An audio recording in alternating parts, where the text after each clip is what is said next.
Yep. Yep. Two, what up? What's going on? It's Monday, right? What's the deal? 22nd of November, 2021. We here again. Welcome to Market Mondays, y'all. Let's let everybody in. What's up, y'all? What's going on? Welcome back. Welcome back to everybody that has been loyal to Market Mondays. Welcome to anybody that is new to Market Mondays. We're gonna get to it. We're gonna have some fun. Talk about the stock market. We got some great guests that will join us today. So it's gonna be a good one. It's gonna be a good one. As always. Hope everybody is prospering right now. It was a crazy day in the market. It was crazy. It was up and Beautiful down. day. Yeah, it was one of those like, oh man, this is great. Oh, this is great. Yeah. This is cool too. Up and down, seesaw. Like the Dow Jones. What was the rest of it? Jay-Z. Gold prices up and down like it's Wall Street, home. Street This homes. is worse than the This is Dow worse. Dow Jones. Jones. Rings are now blown all over that brownstone. Shout And out look, to you are Hov. now gone. Shout out to Hove, man. Shout out to my brother Dame Dash. Just got off the phone with him. Your name actually came up in that conversation. You know, I'll fill you in later. Shout out to Biggs. Yeah, shout out to Biggs, Dame. brother. Yeah. Yeah, man. Shout out to my brother just walking in clean from the gym. Yeah. Rockefeller, man, they played a major part in everything that we do. So shout out to them. Absolutely.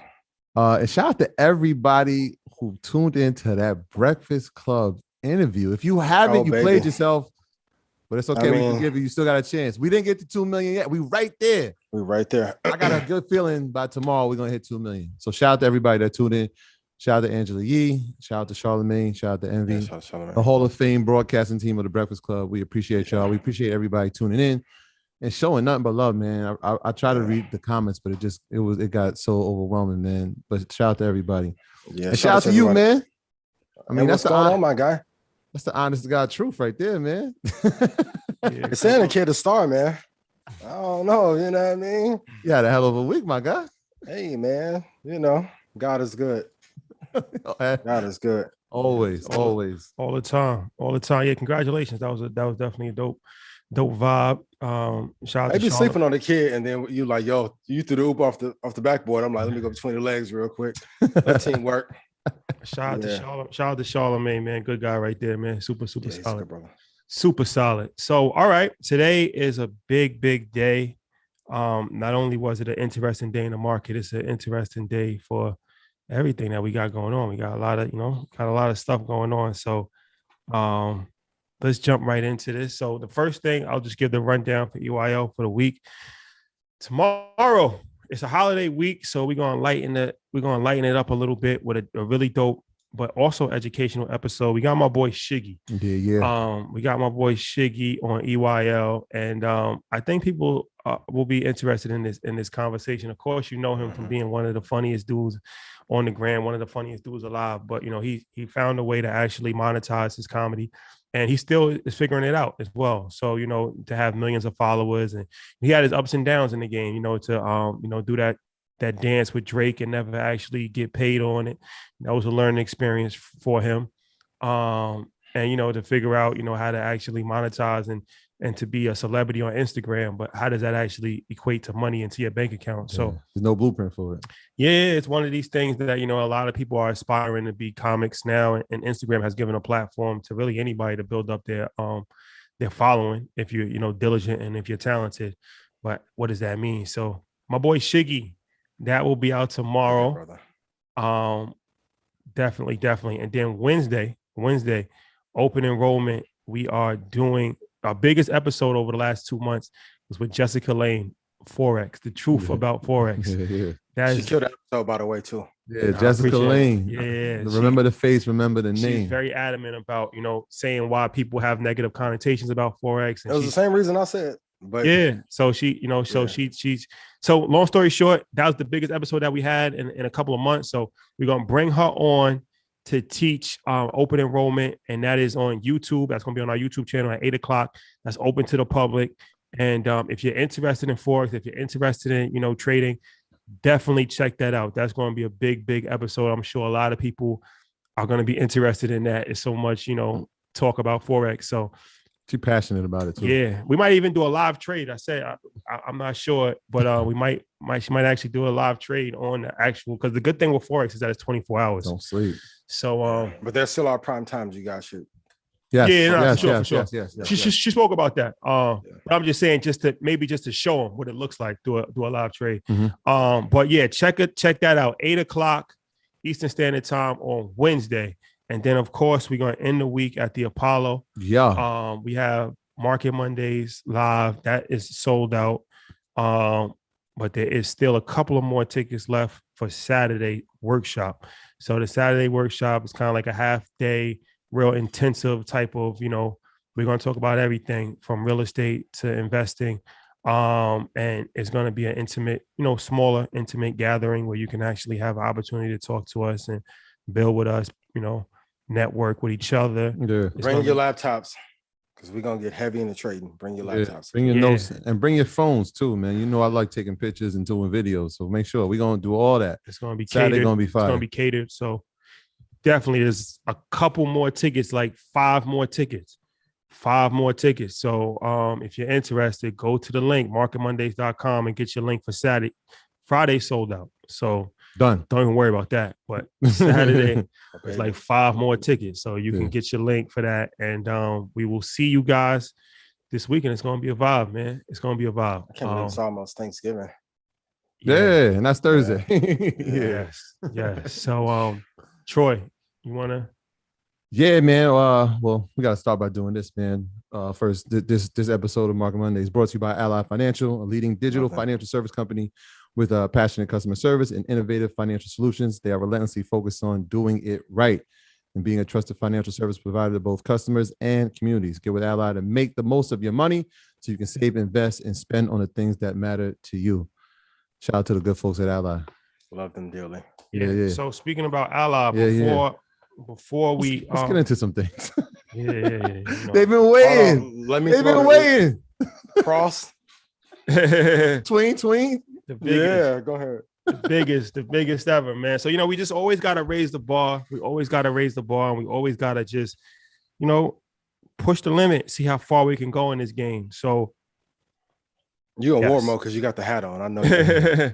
So we owe a few cities something. So the first city that we're going to talk about today is one of my favorite cities in the world, Miami, Florida. Ooh. We love Miami, Florida. Ooh. We have not done an event there. We did like a workout thing, but we haven't done an event in Miami. So what better to do a debut situation in Art Basel? EYL will be taking over Art Basel. We are teaming up with the good folks at United Masters, and it's sponsored by Ally. Yeah. Our good friends at Ally. So here's what it's going to be. It's going to be a 3-day activation from the 2nd to the 4th, 2nd, 3rd, and 4th, Thursday, Friday, and Saturday. Mm-hmm.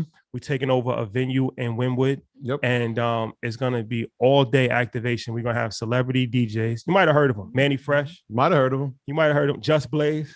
Maybe. Shout out to DJ Irie. It's going to be. We talking about DJ Irie. We talking about like the king of Miami sound right there. Him and Khaled, they run the music. You get that joint rocking. No, it's going to be. He's different. And it's 3 DJs every single day. So that's just like so it's going to be a whole DJ set every single day. Every day. Tell them the hours. From 3 to 10. Yes. From 3 to 10. We're going to have drinks. We're going to have food. So every day it will be music. Yep. Every day it will be art. Yep. But we EYL. So of course we got to have business. So we're going to have. So it's going to be panel discussions. Yep. Every single day is going to be a panel discussion. One panel discussion will be hosted by Ally. One panel discussion will be hosted by us. Mm-hmm. So some of the people that will be on the panel discussion, of course, Ian Dunlap. You might have heard of him. Ian Dunlap will be in the building for Art Basel panel discussion. Yeah. Big Sean. That's going to be fire. We're working on some few. Can we name? I don't even want to do it yet. I don't even wait till next week. I don't even want to do it. Yeah. We're not. Somebody said we're not stopping. No. So it's going to be a full 3-day activation takeover of Art Basel. I'm saying this on record. We will have the most lit activation because it's a lot of competition. We are up against a lot of competition, but we never shy away from competition. EYL will have competition. We're here to collaborate and help. EYL will have the most lit activation in Art Basel. When I say lit, please drip responsibly. Fashion is an extremely important thing to the situation. Don't play yourself. When you come to Art Basel, to the EYL house, you have to dress appropriately because the ladies will be out, the fellas will be out. It's going to be a vibe. So don't play yourself. First and foremost, do not play yourself when it comes to the fashion. Second of all, we will have so many surprises that we can't even talk about. You never know who's going to pop up. Yeah. It's Miami. It's going to be, I don't want to talk about it. Go to earnyourleisure.com right now. And this is the best part about it. Yeah. It is free. I was going to tell them how much it costs. It is free, but I'm going to be completely honest with you. Space. It is extremely it's gonna be tight. Limited. It's extremely limited. So you must RSVP. RSVP is a must. Yeah. Go to earnyourleisure.com, go to the Art Basel tab, and get there early because it's going to be a motion picture event. Did you tell them where it's at? It's in Wynwood. What's the name of the location? The name is Freehold. So the spot is called Freehold. It is in the Wynwood district of Miami. Y'all know that's that nice artsy vibe. That it's just gonna be a whole situation. So it's in Wynwood. The spot is called Freehold, and we, like you said, we're gonna be there from Thursday to Saturday. It is free. It is free, but like you said, it's limited space. Early. Please. So we're gonna be there from 3 to 10, but after 10, it's a party. Oh, so it's gonna be. It's just a party after 10. And I'm hanging out this time. He's gonna get to sleep. He's going to get to sleep. So shout out to our folks at United Masters who are partnering with us. Shout out to Dave, my guy. Shout out to Ryan. Shout out to John. Shout out to Mike. Everybody that's helping with the situation. Again, shout out to Ally. They've been rocking with us for love y'all dearly. Yeah, 6 months now. Good people. They said they in the business. Time partner. Yeah, they said they in the business of anything that we got going on. So shout out to them. It's going to be incredible. And I'm looking forward to seeing people. So I want y'all to make sure y'all go there. What'd you say? Go to Earn Your Leisure's website? Yeah. Hit the Art Basel top? I pinned it also. It's the United Masters. But you can go to either one. You can go to the one I just pinned or just earnyourleisure.com and hit the Art Basel tab. But I'm telling you, if you've never been to Art Basel, it's a vibe. If you're in Miami, if you're not in Miami, it's always a good reason to go to Miami. And we're going to have some fun with this. And it's free and we coming out. We're going to have some fun. With the Dom, get all my outfits ready. Givenchy time for all that. Yo, the dress code is fly. Strictly fly. The dress code strictly is fly. Drip responsibly at the highest level possible because, like I said, it's Miami. All right. There you have it. One announcement down. One announcement down. 5 more to go. So, all right. Let me run through announcements real quick. Yeah. You guys been asking for the Sock Club deal, so we're gonna do that on the 24th. For those of you who are at Market Mondays Live, I'm gonna have something super special for you on Friday. So stay tuned. It's probably gonna be the best thing I've given away. Thank you guys for your support. Love you. I got an AMA, like me and John Henry are doing like a Q&A tomorrow. I saw that. 8. So shout out to John, good brother. That's going to be a good talk on entrepreneurship and how to grow a business. And tonight's episode will be amazing. I'm happy for Matt and Mike to be here. So let's get rocking. Yeah. That's going to be fire. It's coming 8 Central or 8 Eastern? I'd be lying if I told you. But I'll be there. John, I know I'm going to make it because my guy asked me to. So John's at least incredible. I can do it. Since it's one of the investments that we're in. Yeah. We got to add some value and pour back into the community, That's a fact. Somebody asked when. For Miami, we will be there December 2nd, 3rd, 4th, 5th. It's a Thursday through Saturday. Make sure y'all don't miss that. And what Ian's talking about Friday, that's at the Apollo. That's sold out. But before we go any further, make sure y'all do this for us. All right. Do your own research. All right. Our content is intended to be used and must be used for informational purposes only. It's very important to do your own analysis before making any investment based on your own personal circumstances. You should independently take independent financial advice from a professional in connection with, or independently research and verify any information that you find on our show and wish to rely upon, whether for the purpose of making an investment decision or otherwise. These are words brought to you by the good brothers at Earn Your Leisure and the good brother Ian Dunlap, the master investor. Do your homework. Do your homework. 2 million 5 days, boy. Hey, yo, I might bring out the homework pad. I'm gonna bring out the homework pad Friday. I'm gonna bring it out and show them what a little homework can do. Shotty, we were gonna hit 5 million by end of December. God willing, man. God willing. For sure. I want to bring Mike on, but I want to give you guys some gems real quick before we start. And I want to get Matt in as well. Please write this down. Some of you have been asking, where do I get in? And I've gone over this before, but I want to give you a new way to get in. Please write this down. The 122 EMA. So 122 EMA. Some of you are like, hey, the 50 too short, 200 is too long. 122 EMA is a good bridge in between. I'm gonna go through these. Could we just do this real quick? Could you just explain what the EMA? Because I know this probably, at least after the Breakfast Club, there probably is a lot of people that might have just, this is their first time ever watching. First time tuning in. Yeah. So it's an exponential moving average. So think of it over 122 days or 122 candles. That's going to tell you a sweet spot of where to buy. If we didn't have two guests on that are amazing, I would definitely show you guys on the chart. But if you guys want to edge, it marks every 122 candles and tells you the area in which you should get in. So that's one easy way to be able to get in. Some of you have been asking me over the weekend, where do I get out? So for stocks, I want you to hold for 10 years. Please put hold for 10 years in chat, please. And if I made you money, please put yes in chat so people can see. For crypto, for a top 15 crypto, you want to hold for 7 years. I revealed how many coins I had and when I lost them. And I know some of you have hit me like, yo, you're going to get some of your money back from Mount Gox. Not all the coins, maybe some. But any crypto, if you hold for a 7-year period, you're going to be amazing. Troy, you was funny when you said moment of silence. I died. We low-key was funny too. Like, anyway, shout out to 85 South. We need to go on a comedy tour after this. Yo, shout out to my bro. Shout out to my bro Chad. He tapped in with me today. He spoke high praise of you as well. Shout out to Chad. Yeah, amazing. And then third, when you guys are trading, please write this down. And I've been stressing this with Dream Team and everybody in Red Panda over the last 3 months, but really the last 2 weeks. You need to have the same trade for everything. So if you have trade futures, Forex, you need one target, preferably a big target, so you can take less trades. No one has time to sit in front of the computer all day, all night, ignoring your family. Don't do it. Have one big target that you can hit at least once or twice a month. Take 12 to 24 trades on a year, and then you will be good. I talked about climate tech before, but I want to give you a couple industries that you need to be looking out for to invest in. One is, of course, we talked about genetic engineering. So that's one. Tech. So my strategy, 2 tech, 2 index, always amazing, always will work. Or as long as interest rates stay underneath 15%, 2 tech, 2 index will always work. And then medical tourism is going to get really, really, really big over these next 15 years.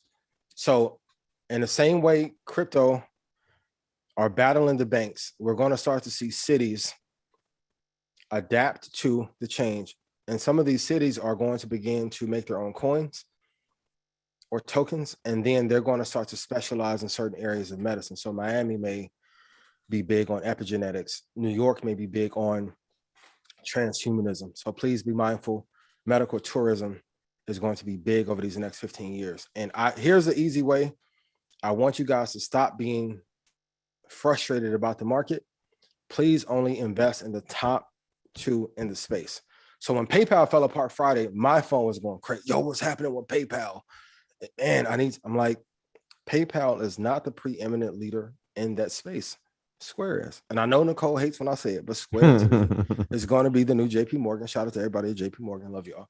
But you have to invest in the top tier of every class. So if you say that you don't want to, you can't turn around and then tell me Bitcoin is the preeminent leader in the crypto space.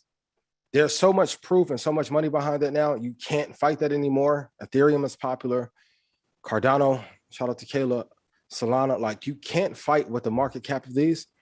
A lot of you are getting your asses kicked in your trades and investments because you're going to the 4th, 5th, 6th best option.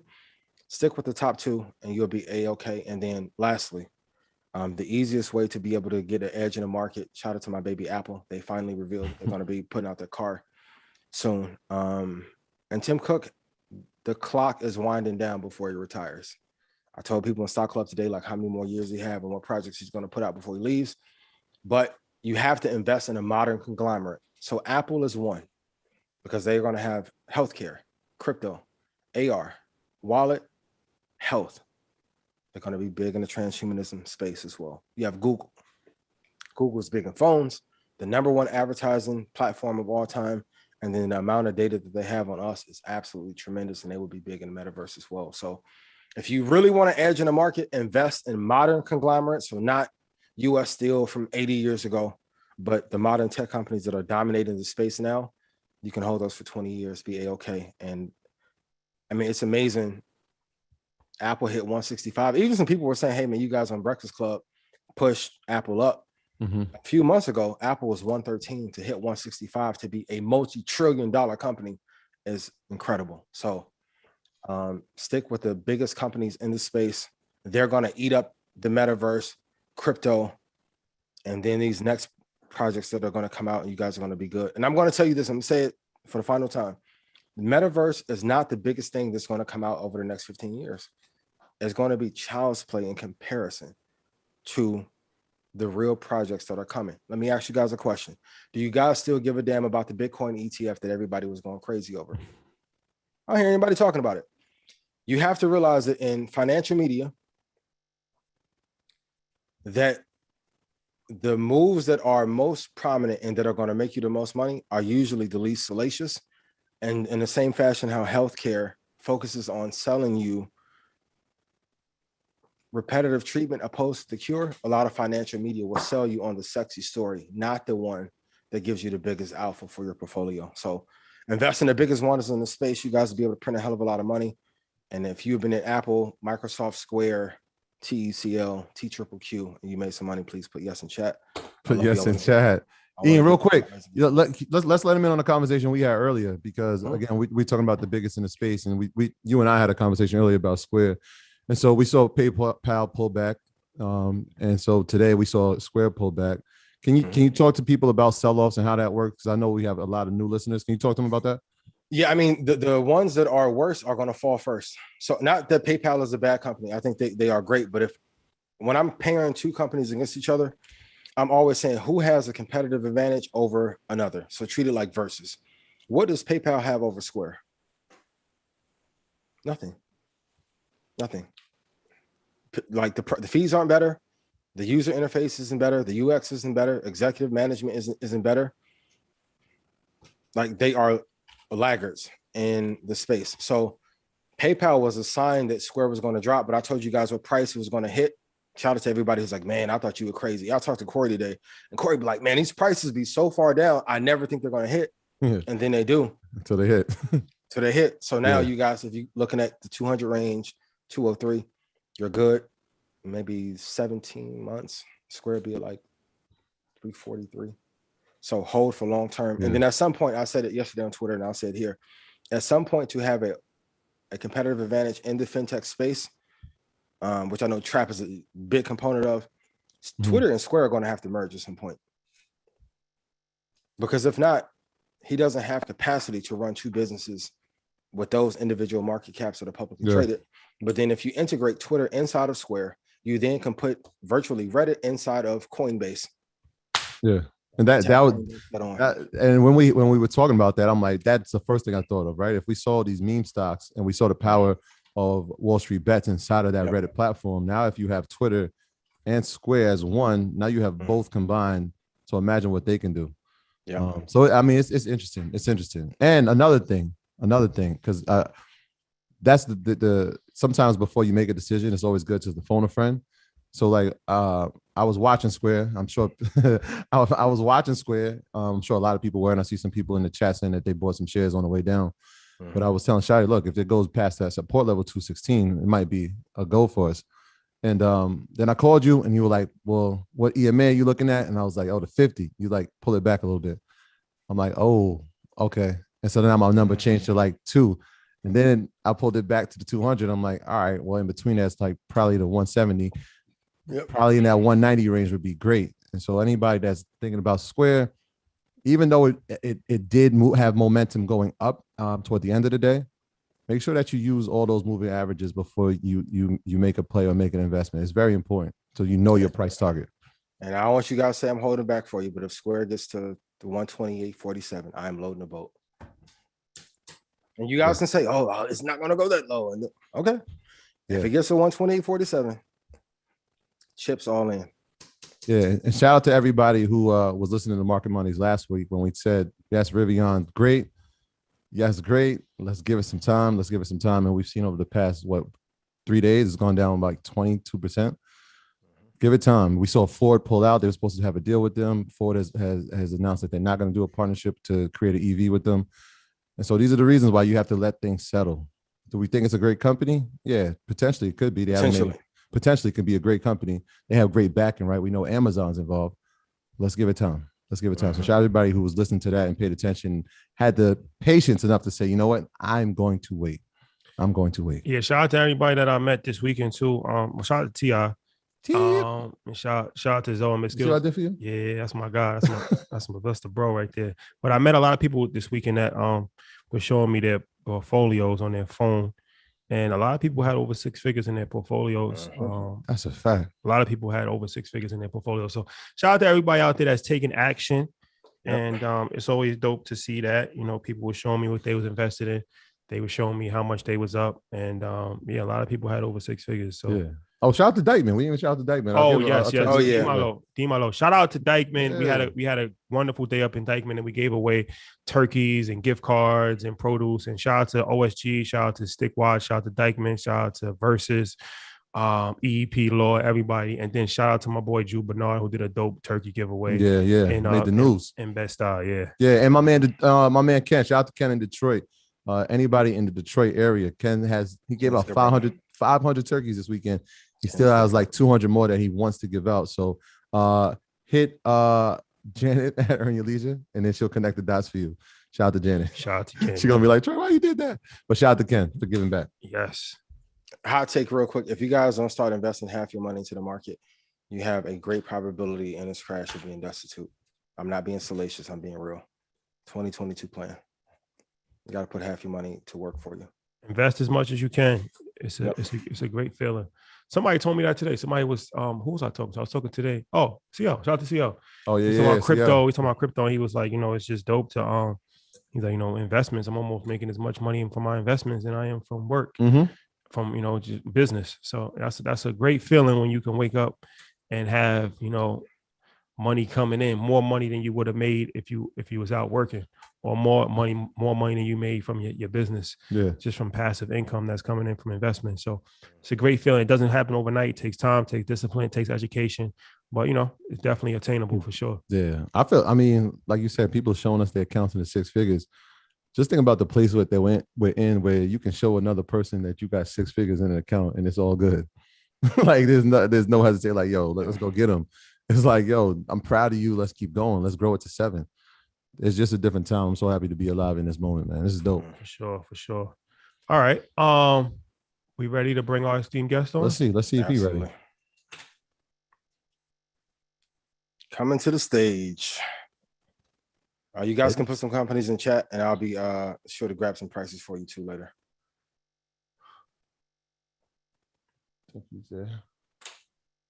I just saw him. There he goes. Yeah. Yep. And now, straight from the compound. One of my favorite people on earth. One of the smartest guys in the world. Gentlemen. Mike, what's going on, man? Thank you. Ian, Troy, Rashad. What's going on? Good to be back. Thanks for having me. Thank you. What's going on, brother? How you doing? I'm okay. I'm doing good. Yeah. I like that shirt. Very vintage. Is that Julius and RJ? Are you guys Knicks fans? I'm a Bulls fan. We beat y'all last night, by the way. How are you a Bulls fan from New York? I'm an 80s kid, man. I grew up in not the Jordan only one. Not the only one. Okay. Anyway, these two guys. So Julius had a good game last night, but RJ has been holy shit. Yeah. Holy shit. He's been so bad. So bad. Anyway, we're not here to talk about RJ Barrett. What's going on? Shout out to Canada. For those of you listening on the podcast, that was Mike who said that. I apologize for talking bad about the Knicks early this year. I support you. I hope things get better. Shout out to the Knicks. Shout out to the Knicks. Shout out to Steve Stout and the whole Knicks organization. Yeah. That's how we want to start. Let's do it. Perfect way to start. Perfect way to start. Yeah, I wanted to have Mike here because he's one of my favorite people in investing. So I want to just bless you guys to get you prepared for 2022. Shadi, you want to lead the way with questions first? Yeah, let's jump right into it. So, I'm sure I'm just going to ask you a couple trending topics that might have been that's in the news that people might have questions about, and just get your take on it. So, last week I put on Instagram that Nike is teaming up with Roblox to create Nike Land.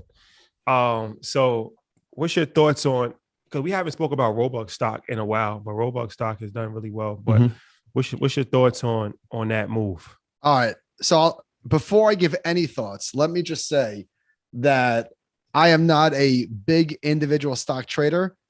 I love individual stocks, so I'm happy to dive in. However, I don't know anything that your listeners probably don't. So take my opinions with a gigantic grain of salt. Don't listen to anything I say. That's a great disclaimer, Hedge. Well played. Okay, so Nike, I mean, the stock looks amazing. What do I think about Nike getting into the metaverse with Roblox? I think that good for them for moving fast. Everybody's going to be here, right? Everybody's going to have their own version of this. Everybody's going to be there. Disney's going to be huge. They're doing, have you guys heard about this thing called Vive? It's like digital collectibles. Yeah. Ian, you're shaking your head. Yeah. I saw what Nike did. I went to the website. I poked around. It's cool. Everybody's coming. And the biggest beneficiary in terms of stocks in this space is NVIDIA. And aside from Tesla, I've never seen a mega cap company add so much market cap so quickly.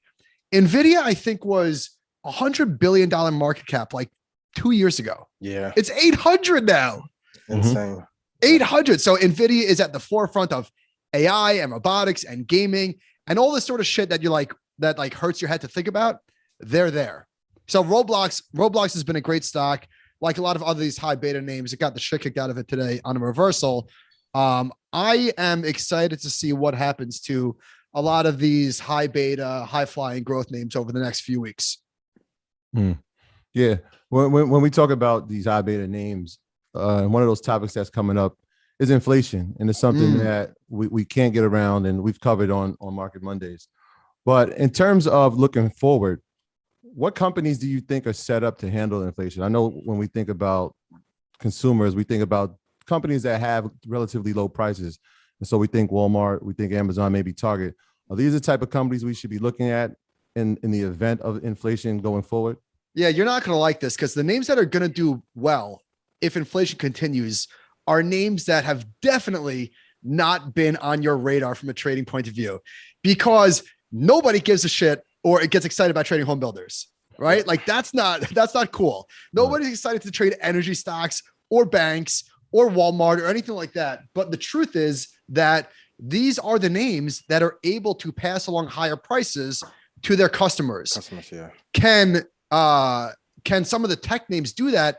I don't know. And it's not about their customers. Here's what's going on. Like, why do people say, what the hell does inflation and higher interest rates have to do with my growth stocks? Everything, potentially. Here's why. So in a low interest rate environment, borrowing money's free. It's abundant. There's a abundance of capital. Money costs nothing. It doesn't matter. So whether you are a business, and let's not forget, these are businesses, right? Like we're trading stocks, but these are actual businesses.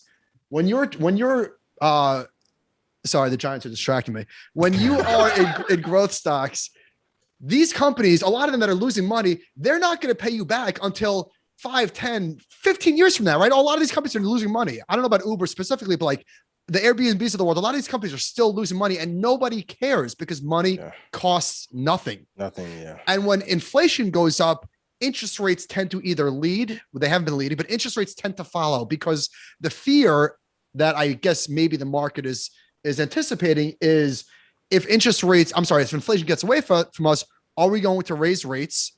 And therefore, what investors are doing in theory, and this is definitely theoretical, is they are discounting cash from the future to today. So again, in theory, this is they teach you about in the textbook, whether or not it's true or not, whatever. But in theory, a higher discount rate, a higher interest rate makes the money in the future worth less than it is today. So think of it like this. With a lot of these names that are promising money in the future, you're going out to Mars for cash flows, right? But if interest rates rise, you don't need to go out to Mars because there's plenty of cash flows here on Earth. And these are names like industrials and materials and a lot of these boring names. Like you guys probably aren't excited to trade Alcoa and Freeport McMoran. Ian, I heard you mention US Steel, but if they start to move, like you'll jump on board, I'm guessing. Yeah. You got to go with the trend. And Caterpillar, so let's say we have a Walking Dead scenario where Inflation is kicking our ass. Let's say the market softens, China takes over, China invades Taiwan for TSM. What would you do to hedge in an environment where we have little or no certainty about what's going to happen in the future? All right, there's never certainty, ever. Yeah. And I think that by the time you are thinking about hedging something, by the time the risk is apparent, it's way too late. It's way too late. So don't think about like, oh shit, this happened and now I have to respond by doing this. Here's how you hedge. Don't put yourself in a position to do something stupid, because the market will soften at some point. A lot of the people that have come into the market over the last 12, 24 months that have enjoyed great fortune, I'm not hating. It's fucking awesome. I love it. But it's not always this easy. In fact, it's almost never this easy. Never. And again, I'm not trying to take anything away from you, but don't put yourself in a position to be a forced seller. What I mean by that is don't shoot yourself in the foot. Don't sell because you're scared. So Ian, I heard you talking about having a plan in place, right? Knowing you're buying, knowing you're a buyer, knowing you're a seller, having a long time horizon, not overthinking it. All of these things are critical. And I love that you have a process, because there's no point. Like, a lot of people in investing think that they need to do way more research than is necessary. Yeah, it's not needed. If we're trading stocks, which is what some of us are doing, if we're trading stocks, not that you don't need to worry about the business, because I totally agree with you. Focus on like the winners, right? And when I say the winners, I don't just mean the best stocks. I mean the strongest companies. Focus on the strongest companies. But I guess what I'm saying is you need to have a plan in place ahead of time. What is the maximum amount of pain that you can withstand? It's different for everyone. That's not for me to say. And the only way that you learn that, frankly, you don't know where your line is, your personal line. Everyone's is different. Unfortunately, you don't know where their line is until you've crossed it. Until you go through it, yeah. So everyone will learn eventually. Yeah, that's a whole fact. Let me ask you this: you said you don't invest too much in individual stocks. So I'm assuming what ETFs is more your cup of tea. Yeah, so I do some individual stock trading, but not because I think I'm going to like beat the market, because I've been doing this long enough. I know I can't. First of all, I have a full-time job. I don't have the time dedicated. And not that you need 72 hours in a day, but it takes time, right? It takes time, it takes dedication. I'm not willing to do all of that work. So the most of my money, my personal money, is invested in index funds. I'm boring. I'm a boomer. I also do some crypto, but the stock trading that I do is nothing more. For me, it's nothing more than entertainment. S&P 500? Yeah. Which crypto? I bought Bitcoin. So I was definitely skeptical of crypto for way too long. And the thing that kept me on the sidelines for so long is I didn't understand. I'm not like a forward-thinking person. So the best way to explain crypto for somebody who like doesn't know anything is, this is John Oliver line, the guy from HBO. He said, crypto is everything I don't understand about money, married with everything I don't understand about computers. And that just sums it up perfectly. So I didn't understand any of it. All that I saw was the promoters, the pumpers, and it left a bad taste in my mouth. And in 2017, the thing was going gangbusters, and there was all of these ICO shit coins, and it was nothing but pump and dump. And so that whole run up, I thought crypto was in a bubble, and it was. It went from 20 down to 3,000. Yeah. And over the last few years, especially with Ethereum, even though I bought Bitcoin first, so Bitcoin was like the gateway drug for me. It got me into it, got me watching, got me paying attention. And then I found Ethereum and the smart contracts and the NFTs and all the sort of stuff that was going on there. And now it's DAOs, and there's a lot of exciting stuff happening in that space. They were just talking about that today. CL was talking about DAOs to me. Yeah, I want to go back to something, because Ian, you actually brought it up. You said China coming into Taiwan to take over Taiwan, and that's going to affect TSM. And we talk about semiconductors all the time here. Obviously, it's one of the sectors that, or the industries that we value and we do a lot of research on. I want to know what you think about a company like GFS, Global Foundries, who are actually manufacturing chips here in the U.S. Obviously, they don't design chips, but they manufacture them. They just announced a partnership with Ford. What are your thoughts on semis that are being designed here and prospect for it in the future? So I've never heard of this company. Oh, I told you I'm not an individual stock guy. Yeah. But I do think it's interesting, because with all of the shutdown in the factories in Malaysia and all the places that we're reliant on for these semiconductors, it's good. We can't rely on the rest of the world to build shit that we need. And we need semiconductors, and we need a lot of them. So I'm glad that we're bringing some of that back on shore. You've been around a lot of investors. I want to know who is the best investor that you know personally, and what are some of the strategies that they implement to set them apart from the rest of the pack? This is lame. I wish I had a really, really good answer for you. I don't personally know anybody that I would just be like, shut up and take my money. So here's what I'll say more broadly. The best investors across the board, I don't care what their time horizon is. I don't care what their strategy is. The best investors know themselves. And that is the most important thing. And what I mean by that is, if you don't know how you're going to react in certain situations, either when stocks are going nuts to the upside or to the downside, or when they're just frustrating the hell out of you because they're doing nothing but chopping it up and going sideways. If you don't know yourself, like, I think that like having a high emotional intelligence about yourself is more important than anyone. So the best investors, they don't panic, or if they do, they panic very quickly before everybody else panics. But they know themselves and they keep their emotions in check. They never have unforced errors. Doesn't mean that they're never wrong. In fact, I would say even the best investor probably bats 300. But when they're right, they're really right. When they're wrong, it doesn't take them down. So they have good risk management from the portfolio standpoint, emotional standpoint. So that's what I would say. But I don't know any Warren Buffetts personally. So what's your philosophy on investing? We talk about, dollar cost averaging a lot. Are you a fan of people dollar cost averaging, or are you a fan of people, waiting and trying to time the market? Like, what's your thoughts on that? Yeah. So, all right, here's the thing. My philosophy is personal to me. I think that there are a million different reasonable investment philosophies. There's also a billion really bad ones. So let's be clear. Not everybody, just because you have an opinion doesn't mean it's a valid one. There's a lot of really, really dumb ways to invest. And I think that timing the market, while exciting and fun and mentally stimulating, is incredibly difficult over the long run to successfully jump in and out and in and out. Can you get a few really right? Yeah, of course you can. Yeah. But I'm 36 years old.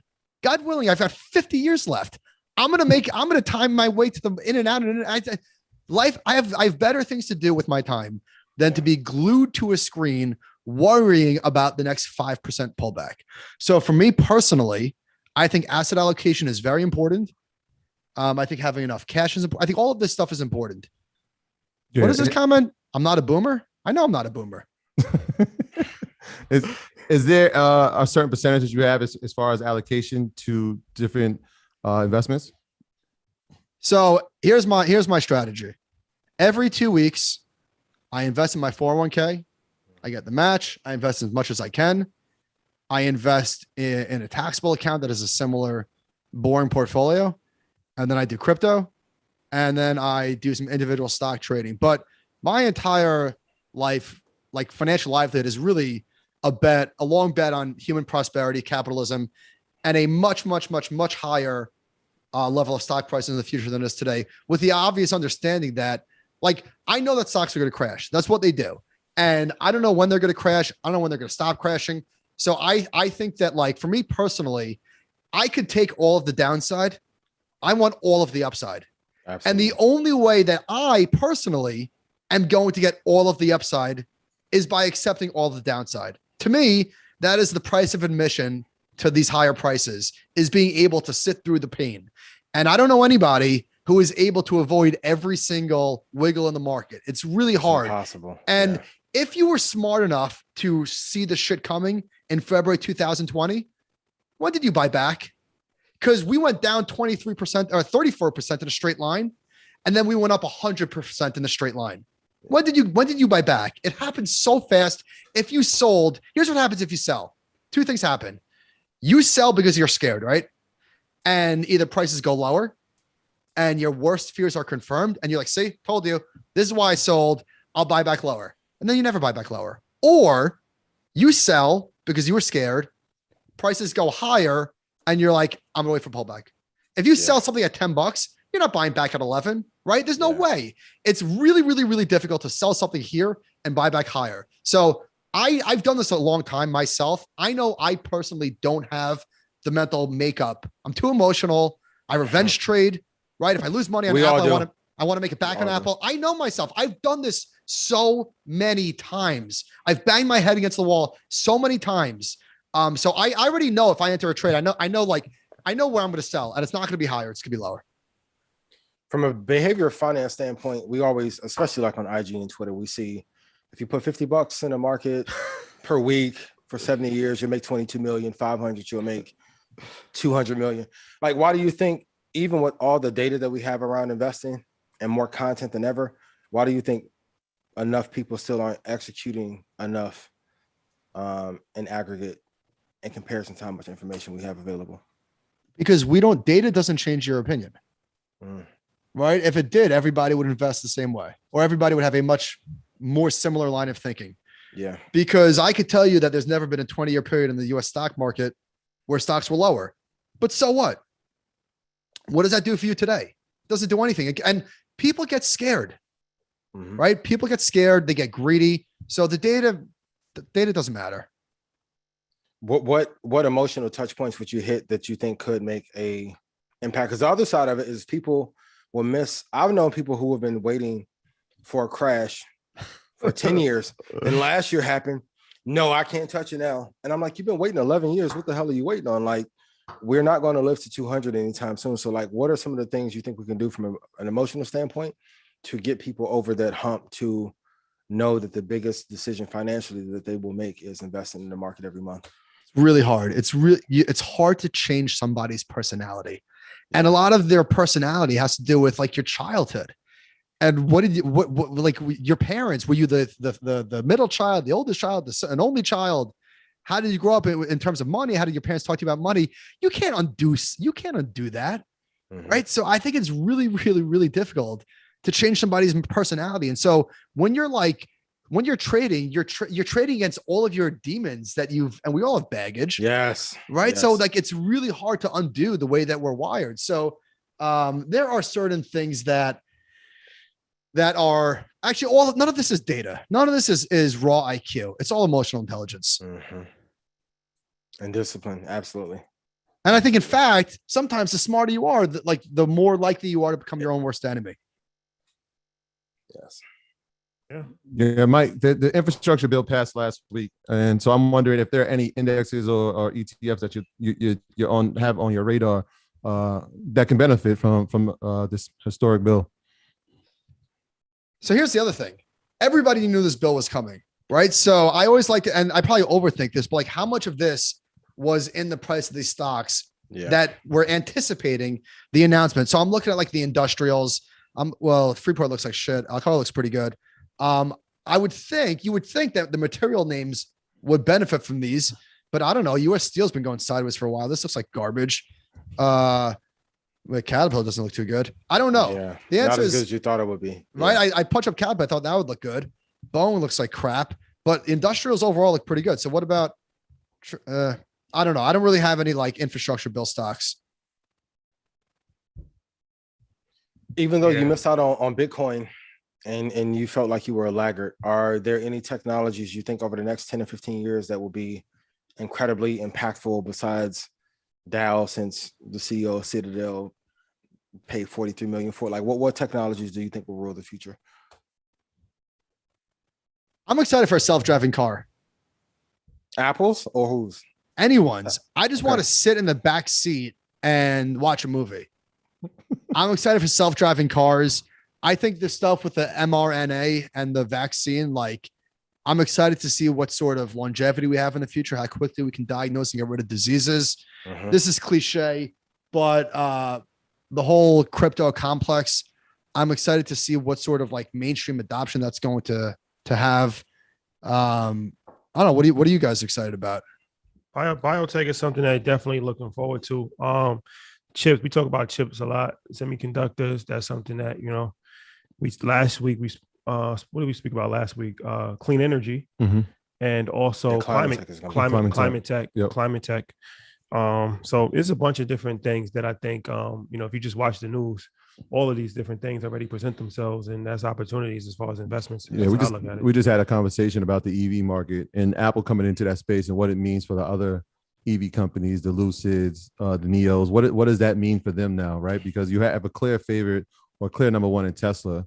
Rivian could be in that number 2 spot, but if Apple comes in, you could see some of these other ones just kind of like fading to the dust. I can't wait to see how these stocks react if Apple announces that they're like really doing they're it. going to fall to the floor. I would think. Do you guys trade? Did you guys trade Enphase Energy (ENPH)? No, I hadn't personally. I haven't. No. It's one of the. There's one of like the What was there was like a solar. Oh my god, I'm drawing a blank. This is one of the. I didn't want to embarrass myself. I forget where I'm going with. Somebody take the mic. if you look at that run from 2017 though, when it was at 225, it's at 269. Jesus, that's tough. That is tough. And then also 2 other industries that I like. The transhumanism space is going to be huge, but bioelectricity, I think, is going to be. What's transhumanism? Uploading human consciousness. Being able to transport humanism and our consciousness through quantum chips and upload them into other devices. Like Inception? Yeah. Similar. More than a movie. Basically. Yeah. Kind of stuff that, yeah. Ian. I know it sounds crazy, but in 9 weeks, Yahoo Finance gonna be like, wait, hold on. So what's the ticker for transhumanism? There isn't one yet. But if they're gonna be a couple. It's like the Omniverse. It's just a thought that's in that is coming out, but it is no ticker yet. Yeah. Oh, Jensen Wang from NVIDIA was talking about the Omniverse on the earnings call last week. Yeah, so that was part of it. The Omniverse is it's the metaverse, but it's NVIDIA's take on it. Right? We were talking about that with Trapper. Well, Wall Street Trapper, on our way to the airport. Yeah, we're talking about everybody's talking about the Omniverse. Yeah, so it's like a different. I guess it would be like in the terms of our world, it'd be like a different galaxy. Right. And so you have the metaverse, which is obviously what Facebook is doing. And there are companies that live inside of that. But then you're going to have the Omniverse. And with NVIDIA having the power to create the digital chips and the platform chips, they have a unique advantage in that space because obviously they're creating the graphics to make it the greatest. They have a moat in 5 industries. Right. NVIDIA. Yeah. For sure. Like they are a powerhouse. So Intel's dead. dead. And then Apple, cutting a deal with Qualcomm to build. If they get the chips for the car and going to healthcare, I'm like, man, Intel looks like garbage. Oh my god. Yes. Qualcomm said the right thing. They said we're in the business of all things Apple. And so anytime Apple moves, we're moving with them. Smart. Attach yourself to winners. You guys remember Cirrus Logic? Mm-hmm. That was Apple's chip like a long time ago. When I first started trading, like 2010, maybe, it was all about Cirrus Logic. Mm-hmm. You always have to cut out the middleman. And as Apple continues to expand, Tim Cook is like I'm not gonna say ruthless, but he's a great operator. Qualcomm is the girlfriend that like holding on, but you're ready to leave. Qualcomm, I'm sorry, you're gonna have to go find someone else because for everyone listening or watching, like you have to think of the chips as like the blood supply for tech. Yeah. You can't bet on your blood bank being tied to someone else. We have to bring those in. And also like from a psychological standpoint, the wars that we're fighting with China isn't brute force, bombs being dropped, soldiers colliding. A lot of it is for mind space on these apps. And a lot of the indoctrination is happening on these digital landscapes. We have to create our own ecosystem and supply chain for these things so we can even be able to win that war. Mike, what do you think the chances are that the dollar goes to zero? And secondly, is there any chance that you've ever heard that the dollar maybe get off the petrodollar system and then lead to a World War Z like scenario? I'm going to punt on the second question. This is not my bag. But let me just say about the dollar going to zero. The dollar is at multi-year highs, multi-year highs. I can't imagine somebody rooting for the dollar to go to zero just so that I'm not hoping. I know. No, I'm not saying you, but there are people who who want that just so that their Bitcoin can go higher. If the dollar goes to zero, it is game over for you and everybody that you know and love. Absolutely. Right? So think about the sort of shit that would have to happen for hyperinflation. It would have to be like literally civil unrest. Right. So I don't even want to plant that thought in anybody's head because it's nonsense. It's complete fucking bullshit. Look at the dollar. So are consumer prices going up? Yeah. Is it fun? No. But the dollar trades not just relative to the dollar, it trades relative to other currencies around the world. So sell your dollars and buy euros if you want. You could do that. Buy pesos. Do whatever you want. The dollar is at I'm looking at USD, for example. It's no, I'm not. Is this the right? I'm sorry. UUP is the ticker. This thing is at multi-year highs. Multi-year highs. So is the dollar going to zero? The market doesn't seem to think so. And I sure hope not. There you have it. Mike, it's been a pleasure, my brother. We have another guest that we have to bring on. But thank you for your time, man. It's always an honor anytime we get to chop it up with you. I'm honored. Tell the people about your pod. I know you have a podcast as well, so tell them how they can watch that. Animal Spirits on Wednesdays. Oh, are you guys coming? I'm glad I remembered. Are you guys coming to Future Proof? I know. Yeah, I don't need an answer today, but we've got a festival. Think of it as the Fire Festival for finance. No, I'm just kidding. It's not the Fire Festival. We're doing this in September 2022. Yeah. Huntington Beach. It's going to be fun. We'll be there. Definitely. For sure. All right, guys. Awesome. Thank you. Tell JC and Ben I said hey. Tell Josh I said hey. Barry, I love you guys. Sure, we'll do. All right. Thanks, guys. All right, brother. Thank you. Bye. All right, Mike. Not the Fire Festival. We will not. No. Not the Fire Festival. Can't do that. Shout out to The John. festival will be fun. Yeah. Shout out to Rule. All Well, right, festival so we can't do. I got my brother MG coming on, but he's wrapping up.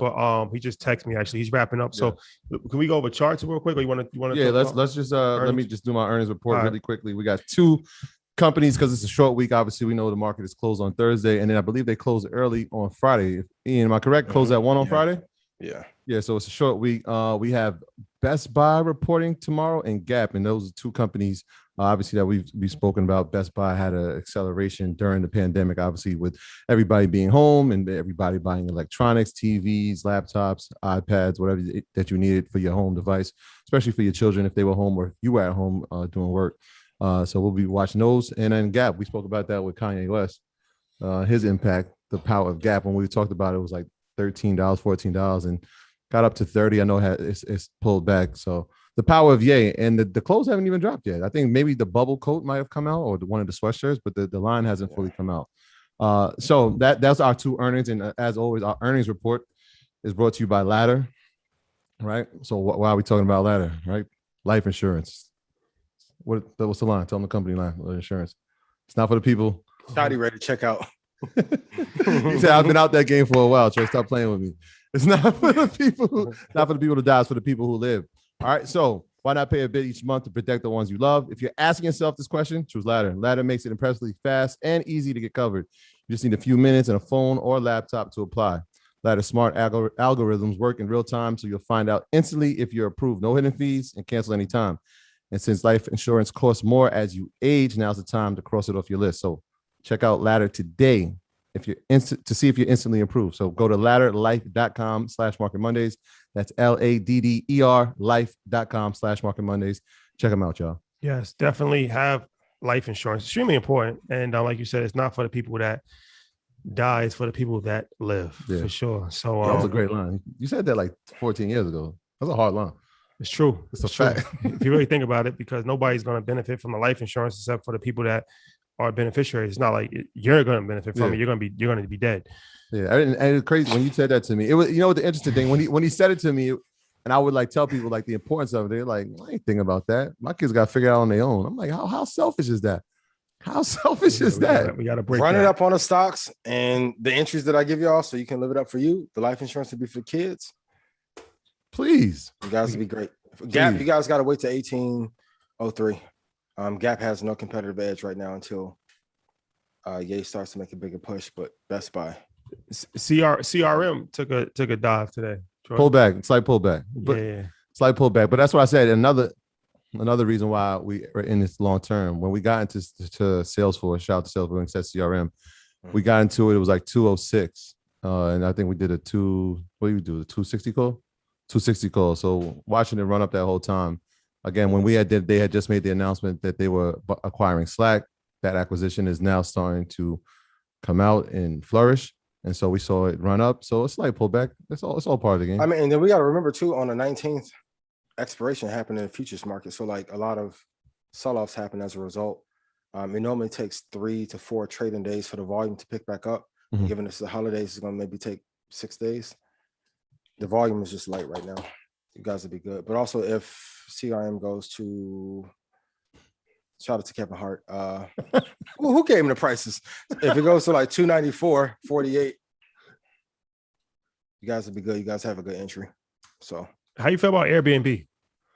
We haven't spoken about Airbnb in a long time. That's crazy that you said that. I actually looked at the stock today. Airbnb was down $14 today. Yeah, so again, I was watching that. I was watching Square, and I was watching TSM because all 3 of those are positions that I'm looking to get into. Well, TSM I'm already in, but Square and Airbnb were 2 I was looking at, as well as Coinbase, because I know you're in there, and I was like, let me find my price point.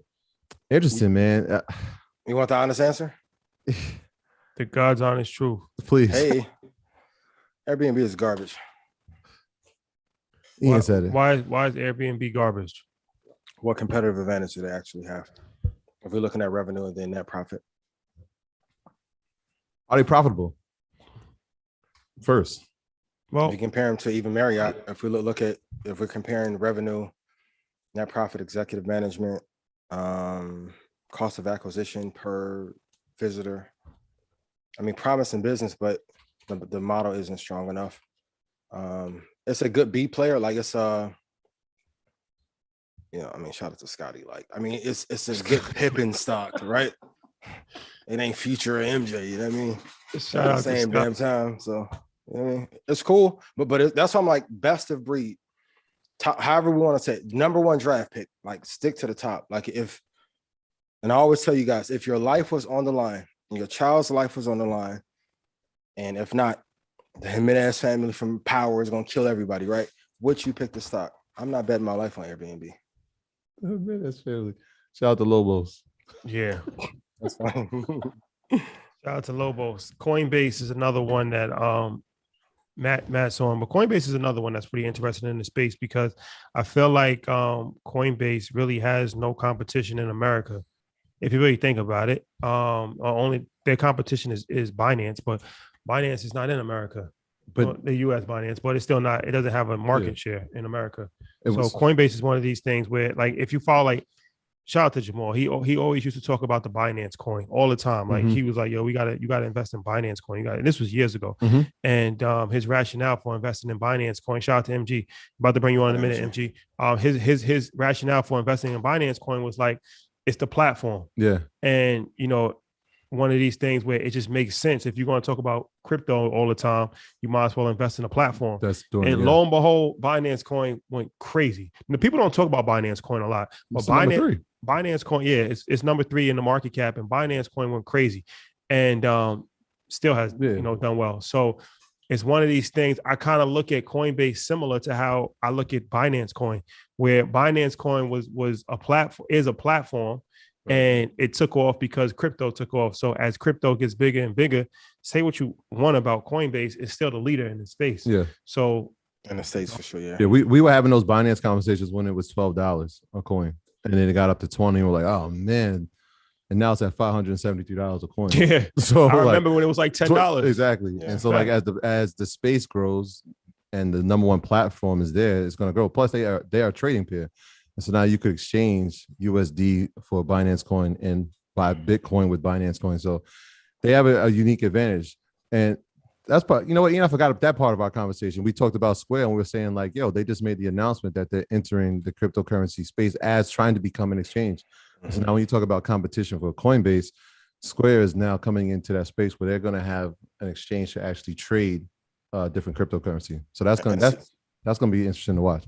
And speaking of competition, I told you how the other side of the game works in terms of competition. So of course, Zuckerberg is going to swing back, and they have a project that I think is interesting, in which they're trying to get back in the crypto space. But oh baby, the Winklevoss twins are back on Zuckerberg's ass. Gemini. Go read the article what Gemini is planning to do in the metaverse. I saw it. I actually read it. It was in was it the Wall Street Journal?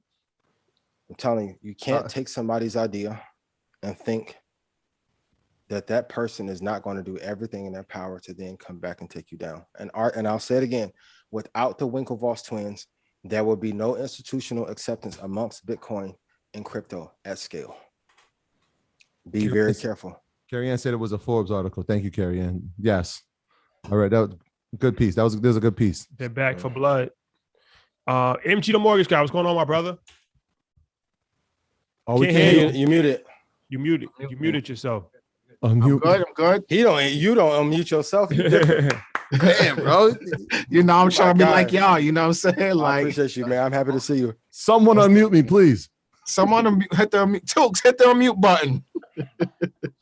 Yo, what's going on with y'all? Shout out to MG the mortgage guy, man. So Matt, we haven't really spoke about real estate in a while. So, this would be a dope conversation. I'm sure that we can, get some rants and gems, no pun intended, out of this and get some real estate information, because Market Mondays is more than just stocks, crypto. It's an investment show. So we can't talk about investing without talking about real estate. And you are Mr. Real Estate. So first of all, welcome back to Market Mondays. Look, it's always a pleasure to be with my brothers on the biggest ever channel in the history of channels. Okay, I appreciate you, man. I'm sure English teacher out there is saying this guy's great. So shout out to you guys, man. It's always a pleasure being surrounded by greatness. But yeah, man. Oh, shout out to Troy, man. Feeling those shattered back boys. Shattered back boys. You know how we do. You know how we do. Shout out to the sneakerhead community. You So, know what I'm saying? Real recognize real. I'm gonna jump right into it and get straight to some gems. You put a post on Instagram a few days ago that I really enjoyed, talking about ADUs, and Yes. You was educating me on ADUs, especially for people like in our neck of the woods. It could be beneficial as far as So talk about that. Talk about ADUs. So ADUs is an accessory dwelling unit, right? So in New York, Westchester, Long Island, it's common called like a mother-daughter type of property. Is basically a single family home that has an accessory unit. Some places may call them like the in-law suite or the grandma suite or whatever the case may be. But this is a phenomenon that's happening around the country, where a lot of the zoning laws are changing countrywide to support ADUs, because look, there's not enough homes out there for people, and people need a place to live. So like even like Georgia, we just had an episode, it's going to come out on Rants and Gems, I think in the next 2 weeks, but we were talking about ADUs in detail and how Georgia completely changed the law a couple years ago, and I think this year, January 2022, they're going to allow you to have multiple ADUs on your single family property, right? So this is a home run where folks who are buying single family homes, if you have a detached garage or a pool room, a pool house, or a big enough backyard where you can build a new structure. Some counties are different. You got to check your zoning, but it can be up to 700 square feet in size. And now that's an official legal unit on your property, and it's still designated as a one family property. So if you get an ADU, not only will it allow you to get some sort of rental income coming in, but it's also going to appreciate the value of your home as well. So ADUs are kind of taking the country by storm right now. And it has been over the past couple of years, but like California is getting real aggressive. Georgia is now getting aggressive with their zoning laws. And this is more to follow. I think this is going to start happening all throughout the country, because folks are just building a lot of single family homes and not multi-family homes. But, people want to be able to, cash flow or supplement their mortgage income as home prices continue to rise. You need a way to supplement, because people just can't afford some of the homes that they're buying. So this is a home run for anyone who has a single family home that might have a detached structure and they want to make some money with their property. MG, earlier this month, the United States lifted the travel ban for over 33 countries, right? Love it. It's easing restrictions so, people can come in. But what they're suggesting is that, well, the data suggests that overseas buyers are going to come into this market and buy up a lot of the real estate, generating tens of billions of sales. What's your thoughts on this? How can the overseas earners take advantage of it? Look, it's all facts, right? Prior to the pandemic, overseas buyers were accounting for a big portion of the market, especially in places like Miami, right? South Florida, where you have a lot of overseas money coming out there. And I was doing a lot of deals prior to the pandemic for foreign nationals, folks that's in Canada, in England, China, getting these deals done. And they're not always buying cash. A lot of people have the conception that they're paying all cash for these properties, and it's not true. They're getting financing for these deals as well, because you're able to get what's called a foreign national loan. And a lot of wealthy buyers are taking advantage because they don't want to tie up their cash also, but they understand the opportunities to invest here in the US. Now, when you lift the travel restrictions, now you're inviting these foreign buyers back into the country if they got their vaccine card. Now they're going to come back out because during COVID, during the pandemic, that was all shut down. A lot of these wealthy buyers were not buying real estate here in the US because they couldn't visit, right? So now you're going to have these people flooding the markets. And already in places like New York and South Florida, we're already starting to see that foreign money come back into the system right now.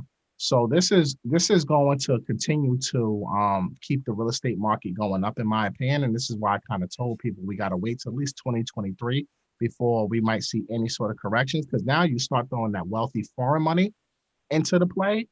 I mean, you think you got competitive offers now with wait till China comes in and buys everything up. Wait till China come back in. Wait till the UK come in. Wait till the Canadians and the Indians, all these folks who have large sums of money and have the whereabouts to get the financing for it. They're going to sit out here and they're going to raise the prices, and they're going to cause more bidding wars. So I love it from a mortgage broker perspective, because it's more volume and it's more business for folks who are transactional.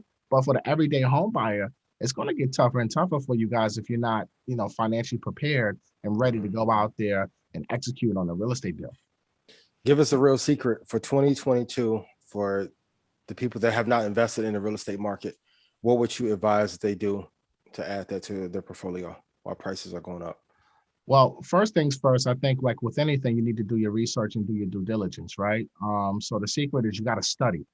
I was just on a call with somebody and I was telling them, look, I study my markets every day where I'm trying to invest. Mm-hmm. And I think too many people are watching the success of others online, right? And thinking like, it's that easy. So, and it's not, because a lot of people are not telling their downfall. So I think number one, you got to study, you got to get your mind right. And number two, you just got to be financially prepared, right? Times are hard, especially if you're buying multifamily properties and you're dependent on rental income to help you qualify. You got to be financially prepared that a tenant might not pay you, because some of these folks are still playing these games, although the moratoriums have ended pretty much federally, but still state-wise in certain states, you still have moratorium laws there. So you're not going to be able to just kick out anybody. So you got to be in financial position. So there's really no secret sauce when it comes to real estate investing. You know what I'm saying? It's just do your research, do your due diligence, and make sure you can afford whatever you're buying. Because as quick as you got the financing, as quick as you bought that house, you can lose it at the same time. Yeah. Matt, let me ask you this. Shout out to Revolt. Check out our show, Assets Over Liabilities. Shout out. We brand ready right now. That's a fact. The name is the name. My name is my name. Double entendre. But that was the first time I really got exposed to something where we was filming, and we was filming different locations, and different people like rent their houses out or their apartments. So one of the owners in Atlanta, she was a fan of ours, so she heard that we was coming, so she stayed, and she was talking to us. I think it was actually a rental apartment.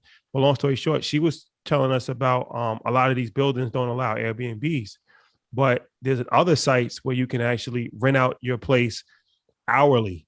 And it's actually more profitable, because now it's like corporations are buying it, like, Revolt, or, people that's filming music videos or television series or movies, and they come in and they only come for like a couple hours during the day. They don't spend the night or anything like that. And she was like, yo, she's making a bunch of money. So talk about that, because that's something that's like really interesting to me, because I'm like, all right, you can just bypass the whole Airbnb hassle and just go that route if you're in a decent location with something that people might want to rent. Absolutely. I mean, look at the house when we was in LA, Shotty. That LA when we went to the Hilltop, that was a content house. That somebody lived there. No, it's called the EYL house. Don't ever play yourself. But that's a going thing, right? Because Airbnb, there's a lot of restrictions. There's a lot of things that are happening in the Airbnb space, but the world is moving on content right now. Content is king everywhere. So, and they've been doing this. Let's really think about this, right? They've been doing this for decades, forever, for movies. For Law and Order, I know because they film Law and Order in New York, and I know people who've actually had their homes, rented out by Law and Order in the late 90s, early 2000s to film episodes in their home, right? They just didn't have no name to it like it has now. So this is not something new. This is what film and studio productions have been doing, for decades. But now with the age of social media and the internet, now we ourselves, our people, we're able to take advantage of these opportunities also. And you got to think about it. You don't have to rent out your house for 3 or 4 days. You can rent it out for 24 hours, and you can rent out. You can section off exactly what parts of your home you want to rent out for whatever time and put a price point to it. So if you are in certain areas, you should definitely look into creating content homes, especially if you're already doing Airbnb. Maybe the days you're not renting out to a short-term tenant, you can flip it and rent it out to somebody who needs the house for the day. So if you have a sexy house and a great layout, then this is something that you need to look into as well. As many ways as skin a cat. What was the name of the website? Don't know. And I'm sitting here thinking because I know you, as you're saying, I'm like, what's the name of this damn website? I think it's Vibo. Somebody type in the chat. VRBO. Yeah. There you go. Type in the chat if you know any other sites. Yeah, there's another one too. Yeah. Type in chat. There's another. Because she told the owner told me. Peerspace. That's what Peerspace. Peerspace. Yeah, Peerspace. Shout out to the earnest. Peerspace is the one that she was using, and she was telling us that on Peerspace is booming right now, and you could rent your spot out, and it's just like Airbnb, except it's like you said, for hourly. So that's something to think about. It's another real estate play to maximize, if your building doesn't allow Airbnbs, or if you just don't want to go through the hassle of an Airbnb, somebody like sleeping in your bed and spending a whole night, that's another way to get some revenue. Yeah. And that's another stream. I used it for Fazander's party last year. Super efficient. You can rent out if you have a pool, right? You can rent out the area for the pool. I think you was telling me that, Shotty. Shout out to my man Jay Goodwin. And so he told me something that was really dope. And one of the biggest things for Airbnb, we always think about Airbnb as rent out your whole spot, but he's like, one of the biggest things for Airbnb is pools. And because a lot of people have birthday parties, and it's like how he has his house is sectioned off. So it's like the kids come, and he can actually watch it. Like he's like just eating ice cream, watching the whole party take place.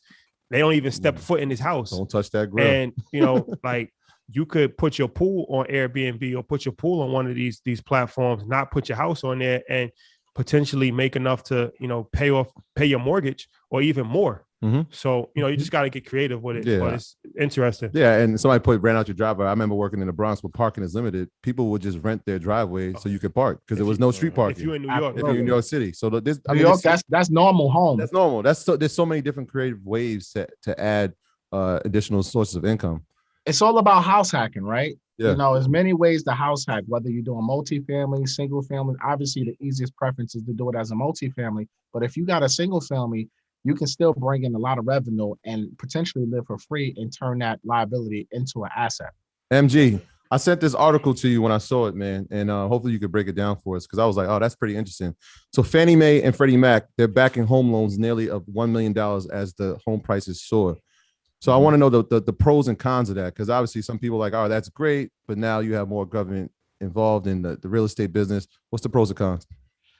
Me personally, I don't really see no cons. Me personally, because it's keeping the market going, right? If the housing market comes to a halt, then this whole thing may fall down, in my opinion, right? So the government is basically just reacting based off of the data. Home prices have increased, right? Now, just let me rewind a little bit. For those of you who don't know, Federal Housing Finance Agency, they always change the loan limits pretty much every single year. But this is the third change in probably like the last 3 years. So since 2018, has been changing every single year. It's been increasing because home prices. So this was even before the pandemic. The old loan limits went up to 417,000 for a conforming loan. As of today, right now, it's at 548,000. But going into 2022, the conforming loan limits are going up to 625,000. And in New York or high cost states like New York, Cali, DC, you're going to be able to go up to 937,000 on a one family home, right? So this is huge, right? So you got to think about Georgia. We spend a lot of time in Georgia. Right now, any loan amount that's above 548,000 is considered a jumbo loan. So it's going to require larger down payments, things of that nature. Now, what the government is saying, no, Georgia's home prices are increasing. So they had to increase that loan limit to 625. That's going to be a home run for folks out there because we all see the home prices in Georgia, as Keanu would say, it's up and it's stuck, right? It's moving at a rapid pace. So the government has to step in to be able to create housing affordability and for people to be able to put down, low down payments and still get good rates and good terms. But in high cost areas, that's where it really matters because in New York, we all know a $900,000 home I just bought a $900,000 home and I got to basically destroy it. Right? Like in other areas, a $900,000 home might sound like, oh, you live in a life of luxury. Houston. But in Houston, even in Georgia, you buy $1 million home, you're like, damn, this is beautiful. But back here in New York, it's like, damn, it looked like a starter home almost, and it's not. It's almost $1 million with $40,000 in taxes. You know what I'm saying? So you got to look at it. The government is just following the pace, the trend of the home equity market right now. It's going to continue to increase and increase. And when you see the government making moves like that, these people are smart. They're doing their research. They're doing their data. They're going to make sure 2008, 2009, 2010 never happens again, right? So if they're going to increase this, there's a reason and a purpose because they know the people need it because the demand is there for people to borrow at a higher rate. Well, what conditions in 2023 do you think could cause the housing market to crash? Because it's the same formula for the stock market. So what do you think? I don't think it's going to crash. Personally, I think it will be some sort of correction. And the only thing that's going to make a correction is more inventory, right? I don't think pretty much none of the other factors are going to matter because there's so much demand right now for people to buy homes. Even with the market kind of slowing down right now, and in the wintertime, it always slows down, right? So this is a normal thing that's going on right now, but the market is so packed with buyers right now. People want to move. People have more money. People have better credit. People have better paying jobs. Not the majority, but a good portion of people. People are listening to Market Mondays every single Monday, and they're running up a bag. Put yes in chat if I made you money. Put yes in chat if Ian has made you money because you guys are making a lot of money, right? Troy, you all right? Yeah, he was COVID guidelines these days, bro. You're going to lean into me and cough. That's crazy. He leaned. I know. Hey, you know my guy got anxiety, man. You ain't seen guidelines. Y'all ain't seen me do this? I did this. I never seen nobody do that before. Like he leaned coughing. Y'all a team. Troy, like, hey, we riding together. We in there. Yeah, we in this together, bro. Look, you bad boys for life. You ride together, you die together. We ride together. We gonna die together. Shotty, you gonna die together, son. Apparently. But yeah, I don't think it's going to be a crash. I think there will be a correction, and I think it's because it's going to be more inventory that's going to hit the market. That's the only thing that can cause. If a crash happens, it's because it's going to be a flood of homes coming in the market, and that means the banks are going to release the foreclosures, et cetera, et cetera. Yeah, you guys should be looking to see who is going to be our Evergrande in the United States of America. That's why I tell you guys, stop focusing on short term. A few months ago it was lumber. A couple weeks ago it was the Bitcoin ETF. None of that shit matters short term. Notice even when DNS, like the airdrops, NFTs were hot, nobody was telling you about it last year. They're going to tell you after they've monetized everything. So please be mindful of that. Go ahead. Well, I mean, I think that's key, right? I think don't look at real estate as a short-term solution. If you're trying to buy real estate, you have to play the long, especially if you're looking at being a landlord. If you're looking at being a landlord and building a portfolio, this has to be a 7 to 10 year play. You're not fixing and flipping. Now, if you're fixing and flipping, that's a whole total different conversation. But for most of the folks, I want you to follow the same advice that Ian and Rashad and Troy give you guys on Market Monday, when it comes to real estate, think long-term. Think about holding the properties. That's where you make your money in real estate. Is the longer you hold it, the more money that you can potentially make off of that deal, especially if you buy it right. There are still good deals out here. Yes, they are few and far between. I know people are having problems, getting outbidded, et cetera, but you just have to continue to be diligent, do your research, continue to do your market research in the areas you're looking to buy, and you got to be fast. Success loves speed. You can't overanalyze this. You got to know your numbers. You got to know how to analyze multifamily deals. You have to know how to put a deal together, how to submit a good offer. These are all the things that are more important now. It's not like a couple years ago you could just throw shit against the wall and hope it sticks. No, you got to come correct. There's too much cash in the system. There's too much institutional money in the system. Now you got overseas money coming in the system. You have to be, the only thing that beats a cash offer is a fast offer, right? And that's if you analyze your deal properly and you're able to make that happen right away. MG, the best in the business, man. I got one more question for you before we wrap this, but Shadi, I'm ready, man. I'm locked and loaded. Let's go. The Mr. Real Estate Award goes to the best. Mr. Mortgage to you, Troy. Mr. Mortgage, as the Revolt team calls me.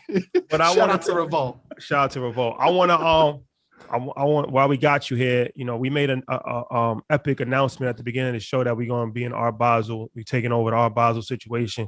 I'm so happy you said that, because now I can finally talk about it. But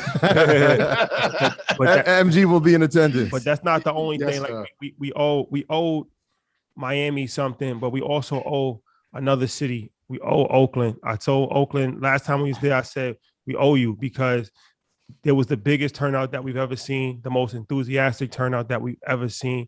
And the line was wrapped around the block 4 times for a free networking event. So I say, yo, y'all win, and we're going to do something special for you. We told y'all we'd be back. The time has come. December 11th. Let's go.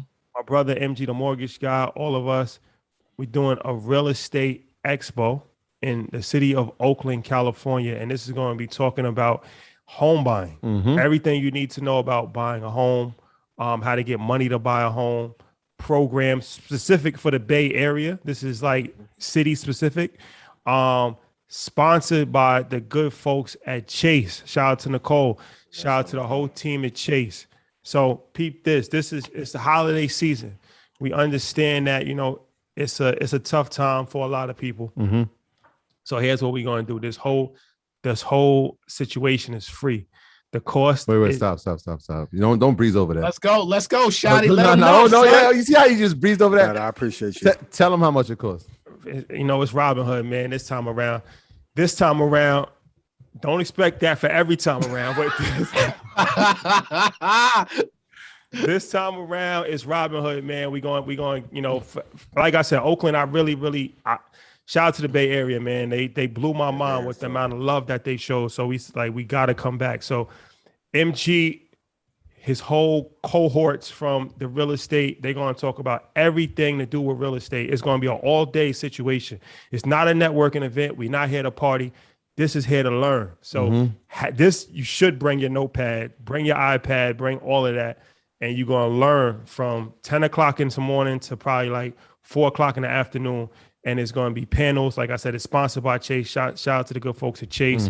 And it's free. But being that it is free, you must RSVP. Please. This is extremely important. So go to earnyourleisure.com right now. Go to the events tab and go to the Oakland real estate event and RSVP if you're in the Bay Area, and show up. December 11th is going to be a monumental situation. And this is the start of the Real Estate Expo tour. We're going to go to all these different cities and talk about real estate, preach the gospel of real estate. And as I said, MG, the mortgage guy, one of the sharpest minds in the game. I'm glad to see you shine, man, for real. Yeah, he is the premier authority when it comes to real estate financing. So looking forward to it, brother. Yeah, and Oakland's such a special city, such an important city for our community, our culture. That's only right. It's almost like people forget about Oakland. And so we want to make sure, like we were going to LA a lot, of people like, yo, there's another place in California. And so we very intentionally, obviously we saw the outpouring of love out there. We told y'all, we coming back, and we coming back in a major way. This is going to be a monumental event. Is that our last event of the year? Maybe. Maybe. You never know. Maybe. You never know. You never know. Speaking of cities, you never know. But Matt, can I get one more question in? Hold on before you go to the next question. First, I want to give a big thank you to Nicole at JP Morgan and the whole Chase team first and foremost. But I want to really like tell you guys, this tour is going to be all local, right? You know, there's a lot of events that happen in the real estate space, you know, throughout the country. But the one thing that I've seen over the past couple of years as speaking at a lot of seminars and just attending myself is that the information is never for the local people. So the one thing that we want to make sure is that, look, the Black home ownership rate is 42%, right? Our white counterparts is 76%. And I really feel like the information is not there for people sometimes. So this is why in Oakland, we're going to have local vendors there, right? We're going to have local mortgage companies, local realtors, local financial advisors, local CPAs, local insurance people, local home inspectors. We're going to have local non-for-profits that's going to be telling y'all the grant money that's available in Oakland and the surrounding cities all throughout California, right? Because we want you guys to have all the information to not only just use OPM, but to be able to have those local resources. That way, you know who to go to, and these people will be there to service you, right? So I'm truly excited about this. This is like my pet project, and I'm happy to take the journey with my brothers with this. And the tour is coming. We're going to hit up 10 cities, God willing, in 2022. And we just want to educate our community. Like we said, this first one is free, and you have to register. Please register. It will sell out fast, but I'm looking forward to seeing you guys in Oakland. I didn't go to Oakland for the event. I just saw the videos like everyone else, and I'm like, yo, we got to go to Oakland and we got to bring this for the people. And shout out to Sharnika Badra, Oakland realtor. She's my boots on the ground. We're bringing a lot of our people in Oakland to help the community. So I hope you guys really show up and show out, because if you can show up for a free event of partying and networking, you damn sure can show up for some education. Don't say we didn't do nothing for y'all.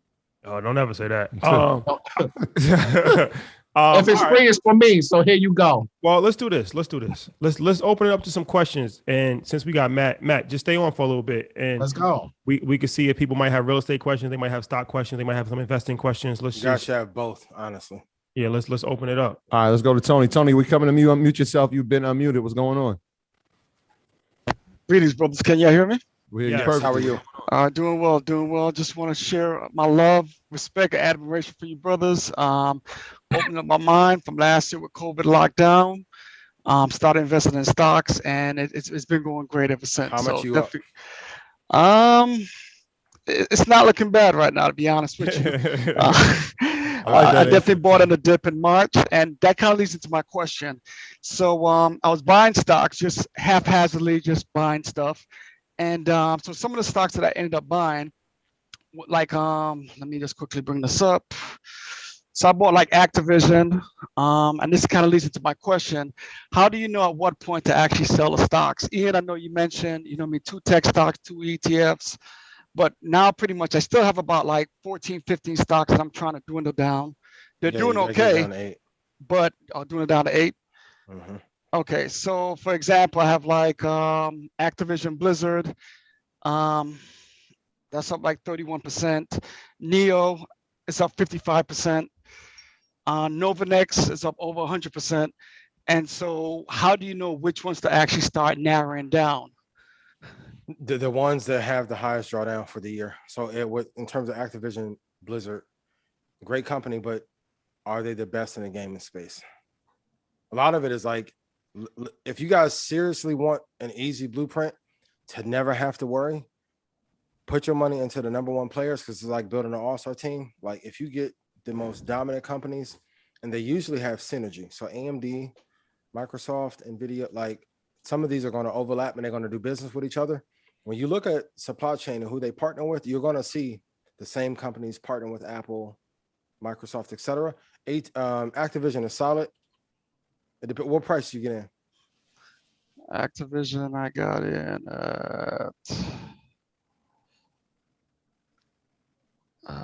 average $47. Okay, you'll be good, because if it slides back down to 54, 58, you probably can add some more and give it to next year, like May. They'll be good. They're sliding down now, but Yeah, they haven't. There's some issues with the CEO, right? Yeah.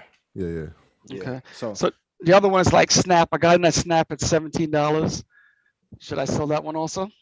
No, keep that one. Snap. Shout out to Snap. Oh boy. Keep that one. Shout out to Snap. Give me the next one. We'll play hard or not, and we'll help your portfolio real quick. Next. Next one is SPY G. It's an ETF. Well, I guess that one's an ETF. Keep. Okay. Sure. Next one is NEO. NIO. Got in NEO at $26. You keep it. Health Catalyst. What's the ticker? What's the symbol? Health Catalyst is HCAT, HCAT. I would take profit on that one. Okay.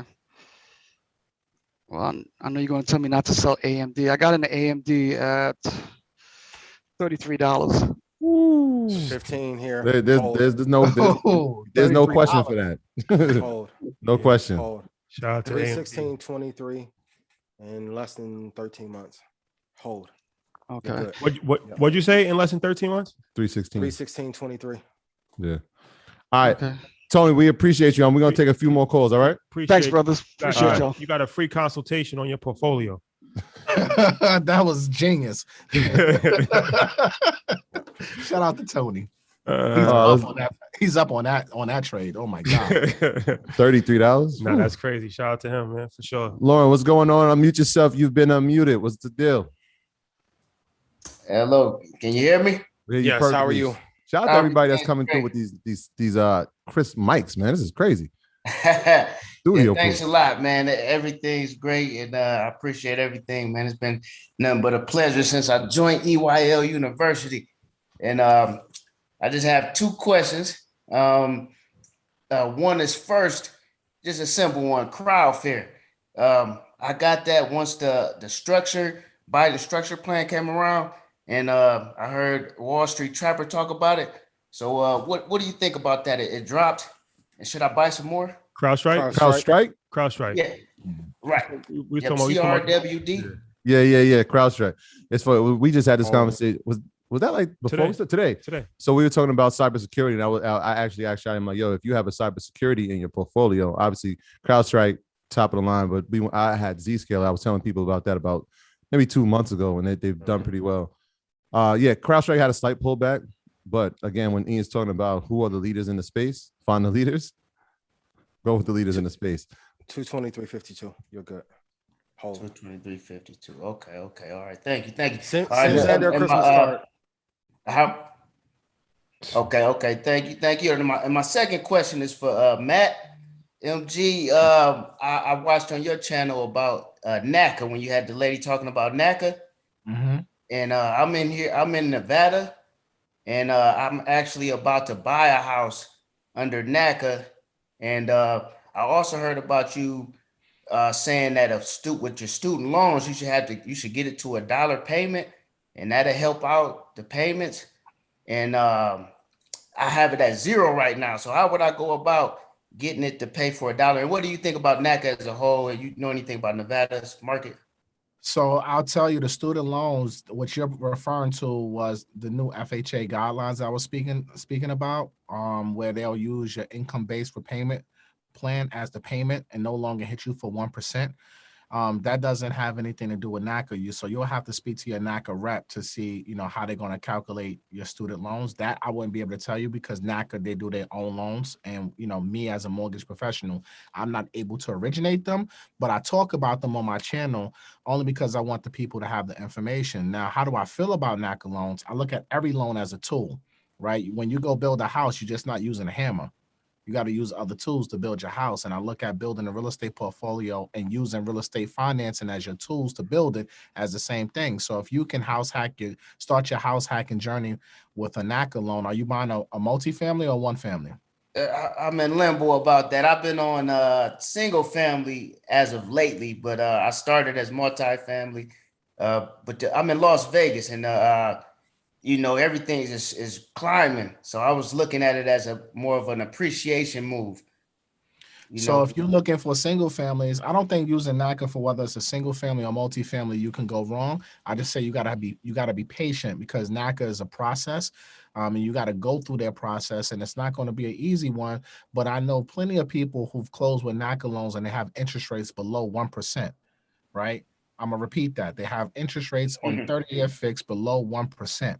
It is a phenomenal program, 100% financing, no closing costs, no PMI. It's a conventional loan. It has a lot of pros to it, but again, it could take a little while longer. It could be a little bit of a process, and it might be difficult for you to get your offers accepted when you're out there, putting in your bids. But if you can find a seller who's willing to accept it, I would absolutely recommend closing with NACA if you qualify for it. Okay, great. Thanks, man. Lord, really appreciate you. Appreciate you, brother. Have a good night and a happy Thanksgiving, man. Thank you. Likewise. Yeah. MG always knows all these different. That boy. Oh, I got some shit on. Look, if y'all put me on that Apollo stage, I'm gonna talk some ill shit. I ain't gonna hold y'all love. If you ain't out at the Apollo on Friday, you did yourself a tremendous disservice because I'm gonna tell you how to use Bitcoin to buy a house. I'm gonna show you how to use your portfolio and use no documents to buy a house. I'm gonna talk some ish that I ain't never talked about online at the Apollo. First, when I rub that tree, it's over. Once I rub the tree, pause. Y'all ain't gonna say pause. Honestly, I shouldn't even. In all honesty, y'all, I shouldn't even have to say pause. That's iconic and legendary. No, I didn't say wood. I didn't say wood. Just have some respect for yourself. That's all. Said when I rub the wood. Bro, we all know the Apollo tree is legendary. Yeah. And everybody got to rub it. The wood stump. You said when you rub the wood, that's just like tree. The wood stump. I said tree. Too, I didn't say wood. I said tree on purpose. You understand? Yo, that's crazy. Technical foul. That's a technical foul. Yeah, I said, hey, it wasn't a full pause. I was like, hey, because I thought you said. Go to flag. Hey, go to flag. That's why I said tree, not wood. Put the flag emoji in chat. But put the flag emoji in the chat. Yo, you stupid. But yo, on Friday, I'm really gonna kick some ish, man. 15. And then Saturday, I'm gonna kick some more. So yeah, man, let's get it, man. I'm hyped right now. Let's go. All right, let's see. Simone, we coming to you. Unmute yourself. You've been unmuted. What's going on? Can I do an announcement real quick? Yes. Yeah, go. I want to thank everybody, Red Panda, all our earners for getting the Breakfast Club interview to 2 million. I love the hell out of y'all. I'm gonna put on the show. Yeah, shout out. Mike had texted me. I was going to say at the end, but yeah, 2 million. 2 milli. 2 milli in a week. Yeah, in less than a week. Less than a week. 6 days. That was my 2 milli rock. Yeah, because it came out on Tuesday. So we still Monday. So 6 days, drop. 2 mil, double platinum in a week. So. Auntie Oprah. We ain't seen that since Get Rich. bag drop. Biggest debut in financial history. Y'all got to give me a 50 Cent nickname now. Come on, baby. Come on. We're gonna tell the stage. I got you. I'm gonna text it to you later. Yeah, shout out to everybody that got a chance to check. That's and if you haven't watched the Breakfast Club interview yet, definitely check it out if you can. For sure. It's legendary content for sure. Yeah. Definitely. Simone, you there? Damn, fridge break. Well, guess not. No fridge breaks. No fridge breaks. While we're at it, let's make another announcement as well. Market Monday. So the next stop on the Market Mondays tour is the great city of Houston, Texas. So Texas is where Ian resides, and it's one of our biggest markets. No, I live in Pennsylvania. I thought you lived in Montana, bro. Hey. All right. But it's always showing us a bunch of love, man. So Houston, Texas. You can actually get your tickets now. You can get your tickets right now. Go to marketmondays.com, go to events tab, and we can take over New York. It is January 22nd, that weekend. January 22nd. We will be in Houston. Yeah. You notice I said we. You gotta pull up. It's only right. Right. Last time we was in Houston was a legendary situation.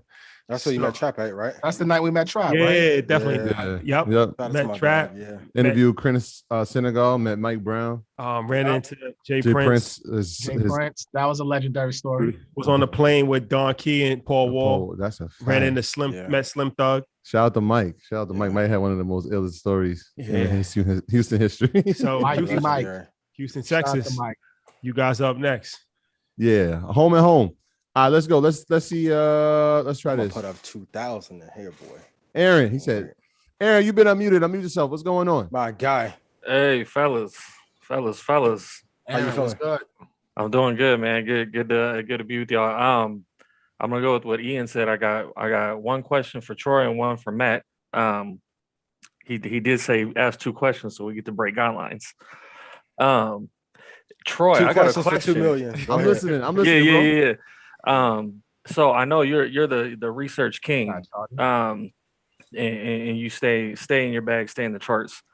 How do you schedule that out? Because I know that you also have a ton of other responsibilities. I'm kind of the same way. I have a bunch on my plate right now, so I don't have, let's say, 4 or 5 hours a day to stare at charts. Yeah, absolutely. So I wanted to see from an expert what that looks like for you, how you schedule that out, how you work it into your day. The first thing I do when I wake up, praise God. Next thing I do is go to my laptop and read. And so people ask me all the time what I read. There's 15 different publications I read. I see something that's interesting, I send it to Shadi, or I'll hit Ian, or I'll send something to Matt, or anybody. If it's their industry, I'm gonna send it. The next thing I do is I look at the pre-market, and then I go to my charts and I look at is there a potential for us to make a move today. When I say us, I'm talking about both of us, because at about 11 o'clock, I'm gonna get a text like, "Are we making a move today?" So I'm always prepared for that. He's my research department. Right. Yeah, so like that's that. I mean, every single day, I'm doing that like religiously. Because so the lion's share is probably pre-market. It's pre-market, and then I took Ian's strategy. He told me, listen, don't do anything between 11 to 1. Oh yeah, definitely right. Because we want the market to settle, and so at that point, then I'm just watching. I'm on CNBC, and I'm still reading. And then I'm looking at charts. I'm looking for buy signals. I'm looking at the moving averages. I'm watching the candles. I'm looking for hammer candles. I'm doing all that, man. And then in between that, we're taking phone calls. And if the phone calls are really great, then I'll put the charts away. But if there's like, all right, this is a great call, but there's a position that we can get into, I'm doing that on the sideline too. So I'm always watching the charts, man. If I can chime in real quick, I'll tell you guys for 2022, I want you to focus on doing less. It's a lot of people that are telling you that you should do a whole bunch of like once you get through the gauntlet of 100 days, you don't need to study 4, 5, 6, 7. Like I do it because I want to be the greatest on earth ever to do this. Most people don't need to do it. Don't need to do it because like Mike said earlier, sometimes you can take in too much information. Now you have too many different strategies, and now you're not executing upon what you're supposed to do.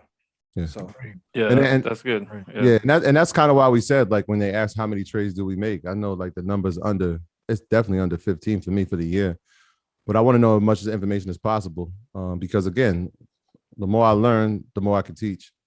And so when we come on here every Monday, whether we're doing Earn Your Leisure episodes, whether in conversations with hedge fund managers, I want to know as much information as possible so that we're going to be in those conversations. What's some publications that you read? Oh, you want to go down the list? All right, so here we go. Actually, I'll text it to you and then we can put it in the chat. So no, don't text it to me. Don't text. Business Insider. Put it in the chat. Business Insider. Really, what time is it? 8:40? He ready to go. Yeah. He took the hat off and everything. When he gets to doing this, it's the countdown. Yeah. He said, no, don't text it. All right, so off COVID on him earlier. Come on, man. Here you go. Y'all ready? Here you go. Write these down. Business Insider, Wall Street Journal, CNBC, Vox, Fox Business, Forbes, Wired, Inc., Fortune.com, Bloomberg, CNN, USA Today, Barron's, Seeking Alpha. Yes, there you have it. Don't say I didn't do anything for YouTube. I read YouTube comments and I'm seeing. That's why. Yeah. So I'll cut my question to Matt because I know I took a bunch of time with that question. If I can just say one thing, I told Ian. I just submitted yesterday a legislation proposal super similar to what Budgetnista put in Jersey for financial literacy here in California. So it went straight to the state senator that handles all that. So I'm just putting it on your guys' radar. It's going to be a couple months before it can get any kind of support, before any of that can be garnered. But it would mean the world if I can, get some support from y'all. Because once California pulls it, thankfully, that usually implements a domino effect. So if California can be the plug to domino for some of the other states in the union, that would be incredible. I got you. And all you. I appreciate y'all, man. Absolutely. Thank you. All love you guys. I appreciate you. Good luck, bro. Appreciate you, brother. Let's get one more of these questions. He did this, boy. It's it's T minus, bro. T minus. It's about to be over. All right, let's go to Carrie Ann. We coming to you. Carrie Ann, unmute yourself. You've been unmuted. What's going on? What's up, everybody? Good. How are you? Good. How are you? Hey, thank you guys for a wonderful show. Thank you. MG, you said NACA, right? Because I got in their process like a year ago, but then I kind of dropped out of it because they just move too slow. And and I'm not even upset about that the way they do it, because I do understand they go over your stuff with a fine-tooth comb because they want to make sure you could afford the mortgage, and I totally appreciate that. But it's like the communication level between myself and the person that was doing it, it was just trash. They're overwhelmed. I just don't have patience with it. Well, it happens, right? What you just said is what a lot of people say about NACA. The process is very tedious, it's strenuous, it's stressful. It gives people a lot of anxiety. Just, you can't get somebody on the phone. So you got to deal with that if you want to get that below 1% interest rate. It's the gift and the curse with everything. So that's just one of the curses of going through NACA, is everything that you just mentioned. But if you can have the patience, stick it out, is well worth it. And if not, and if you're ready to execute on real estate, then forget NACA, move on. There's other programs and products out there that you can use. You're just going to have to put some capital up. And if you're in a financial position, to pay your down payment, closing costs, and still have reserves, then go with a different program. Don't let one program stop you from buying real estate. And I think too many people get caught up on one program, and they just want that one program, and they wait, and they miss opportunity after opportunity after opportunity. So everything has an opportunity cost in life. You just have to analyze what's going to be the best for you and your family and keep it moving from there. And here's the thing you got to realize too, when you, given what happened, the contagion event in 2007 and 2008, there's a lot more restrictions in place to prevent an economic fallout. Because imagine if in addition to COVID last year, there was also a housing crash and then loans were called. Forget it. It would have been game over. Ian, yes. To you. So I spoke with I had some money at Fidelity. I had to cash it out because it was an old 401k thing. Mm-hmm. And I was telling you what I wanted to do. He was trying his hardest to just steer me into bonds. I'm just like, bro, why are you trying to steer me into bonds? I said what I want to do. I want 2 techs, 2 index, leave me alone. And he was just like, no, that's too much. It'll be all stock. And I was like, what did I just tell you? Either do what I want with my money, or I'm taking my money elsewhere. And how old are you? Roughly. You don't have to give me the exact age because I know. 39. I'll be 40 in a month. You're too young to be in a fucking bond market. That's what I said. I was like, I'm too young for that shit. You wildin'. Like, my fault. No, but it's honest. It's like, I get it. The world that we live in, even when real estate is printing 18 to 22% return, I get it from a hedging perspective. But once it broke that high from last year in August, even if you guys look at BND, which is Vanguard, it was at 89.41. The bond market is at 84.56. So in a 18-month, 12-month, 13-month period, you would have drawn down 10% in a market that is giving you gain. Like, how much? Everyone put this in chat. Over 2 months, how much is Apple up? You have to adjust with the times. So like with it, like Mike talked about, with low inflation, you have to have a strategy. I know at what percentage the 2 tech 2 index environment will break, but if we ever go back to those rates, it's going to be. You're going to say something, so I'm going to know, all right, time to move on to something else. But this dude, I don't know if he wasn't trying to hear me. And I was maybe like, he was having a rough day. I won't say anything discouraging or disparaging about the brother. Maybe he was just tired. I was using my proper engineering voice. I wasn't even cussing his ass out like I normally would have. I wasn't like New York Carrie Ann. I was like regular, Wait, Carrie Ann, what part of New York are you from? What part of New York? I hear the Bronx all in you too. Shout out to the VA. Shout out to the but it goes to the point that I always say, no one is responsible for making you rich or taking care of your money but you. I feel you. And So that's the way I went into it. I was like, yo, I have this money. It's north of 6 figures. I'm gonna roll it over into this, and this is what I wanted to do. I want a 10x it in 5 to 10 years. That's my plan. He's over here telling me, nah, you need to do bonds. I was like, bro, no, I do not. I want to do what I told you because I know people. You don't know who I know. Stop trying to beat me in the head with the BS. Yeah. And I get he was trying to give you. He was trying to give me hedges and shit, but I was like, that's not the environment that we're in. I don't want to do that. And then finally, we just settled on a self-directed fund. And that was the end of the conversation. And then hey, Carrie Ann. Yeah. Carrie Ann, were you the one who told us about ASML a few months back?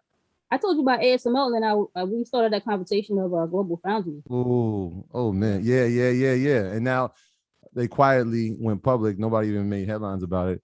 But they didn't quietly go. I was watching that. Boy, I mean, it wasn't big news. It wasn't like Rivian went public and it was everywhere. It was kind of like under the radar. Yeah, but Rivion's trash. I said that from the start. I was like, as soon as she's being real. We're not gonna do this. Tesla, GM, there's a couple. Most EV, they're not going to move the needle in this space. They're not. Ford did exactly what I thought was gonna happen. They rode that hype, and then it was like, you know what? Bet I'm out. I'm doing my own thing. And they already got the market. They have exactly what they need to do that. And I'm not saying I have a heavy stake in Ford. I might. I'm happy with the decision. So I'm like, go ahead, do your thing, Ford. I'm watching. GM is going to be they're going to be like the Microsoft of that EV space. They'll be the second player. You have to understand that even with Rivian, that's going to be a good move for Amazon at scale. But you have to look at it the same as Peter Thiel's company. Peter Thiel company is able to make money from the government. Amazon is going to be able to subsidize. Now, over 10 years, could they? Great, but the growth potential. And let's be honest, like the EV space, it sounds sexy. Like Mike said, if Tim Cook hits that button and says, fuck you, Elon, I want war, they'll put 20 billion into it. It's game over. They'll be number 2 instantly. And who do you think? For this episode. Like for real, I need you guys to go look and see in comparison who spend more time at the White House. How often does Tim Cook go versus Elon? You don't think if Apple comes out with a car that for the next 3 presidential cycles, they're going to lean on Apple first? They probably will. Yeah, you're right. I agree with that. Yeah, for sure. War. I definitely crypto is war against we the got banks. That's what the doubt. You got to wrap up. We gotta have Carrie Ann come on every week. We gotta ask her a question. She's like, you watch Jim Jones' show, the weather, the Drip Report. Drip Report, yeah. Mm-hmm. You got the guy from the Bronx, the correspondent from the Bronx. You know what I'm talking about?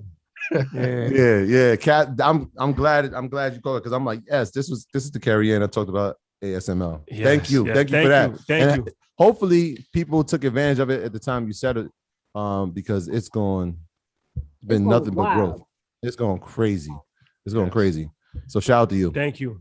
Carrie Ann is a certified gem dropper. That's a fact. I appreciate that. Thank you very much, gentlemen. Deemed and proclaimed certified gem dropper. Knighted. You've been knighted on Market Mondays. That's a fact. Thanks, Carrie Ann. And I want to wrap on the bond market. Anything above, if you guys get into the bond market, anything above $87 is too high.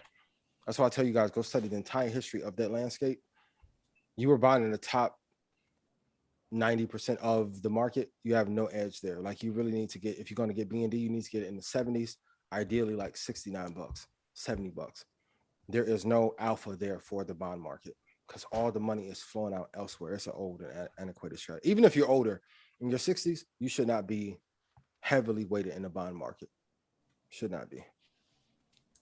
So there you have what do I know? Yeah. But everything. MG the mortgage guy, the legendary MG. It was a pleasure and an honor, my brother. You doing something on Friday, right? Talk about that real quick. First of all, thank you guys. I appreciate you as always. Friday. So about a month ago, me and our brother Julian Gordon, we did a webinar. 4321, how to get 10 doors in 4 years. It was an extremely successful webinar. Almost 3,000 people attended. So we're running the webinar back. Actually just finished, doing the webinar just now before I got on. And it's a phenomenal webinar. Friday, I believe 6 p.m. Eastern Standard Time. So if you guys are interested and you want to go to the website, To register for the webinar, 10doorsand4.com, 10doorsand4.com. Register for the webinar. It's going to be playing Friday night, 6 p.m. Eastern Standard Time on Black Friday. Me and Julian just, he's Mr. Multifamily. I'm the mortgage guy, the mortgage god. And, combined, we've helped hundreds of people buy multifamily. I like that, Matthew. So we help hundreds of people buy real estate, especially multifamily homes. So we coming together, got a combined program, to help you guys achieve your real estate goals in 2020. Me and my brother, Julian Gordon. So like I said, go to the website to register for the webinar, 10doorsand4.com. Join the program. We're going to teach you guys. We're going to give you accountability, the whole 9 yards. So all my earners, you already know what it is. We do break breads twice a month. I'm going to see y'all after Thanksgiving. I love y'all. International Club on EYLU. We're going to do a special class for you guys. Also for foreign nationals. So, again, 10doorsand4.com, and then also EYL University, the biggest ever. And just go to his Instagram page, because they're gonna be like 10-4. Is it an end or matter of fact,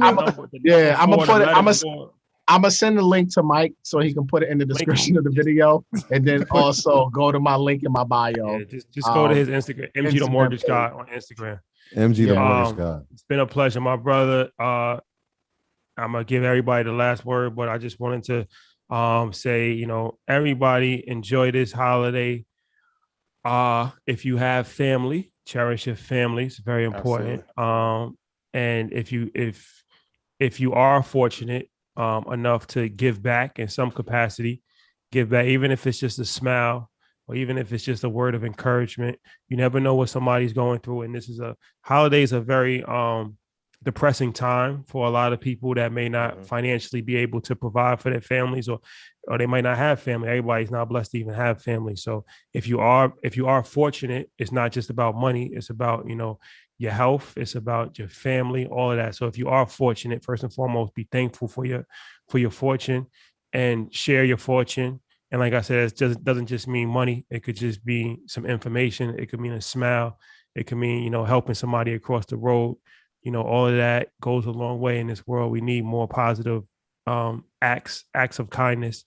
And randomly you just reach out to somebody, and you never know what somebody's going through. So it's a very tough world that we live in. It's a lot of negative influences, and it's a lot of things that people are going up against. So just keep that in mind. That sounded like my joint. Give me a hug, man. Yo, you're ready to hug you because of COVID. That sounded like me, man. You haven't gave him the COVID. Might as well hug him. Nah, man, what he said is real. Shout out to all the earners who participated in the National Day of Give Back this Saturday. Y'all know how important giving back is to us.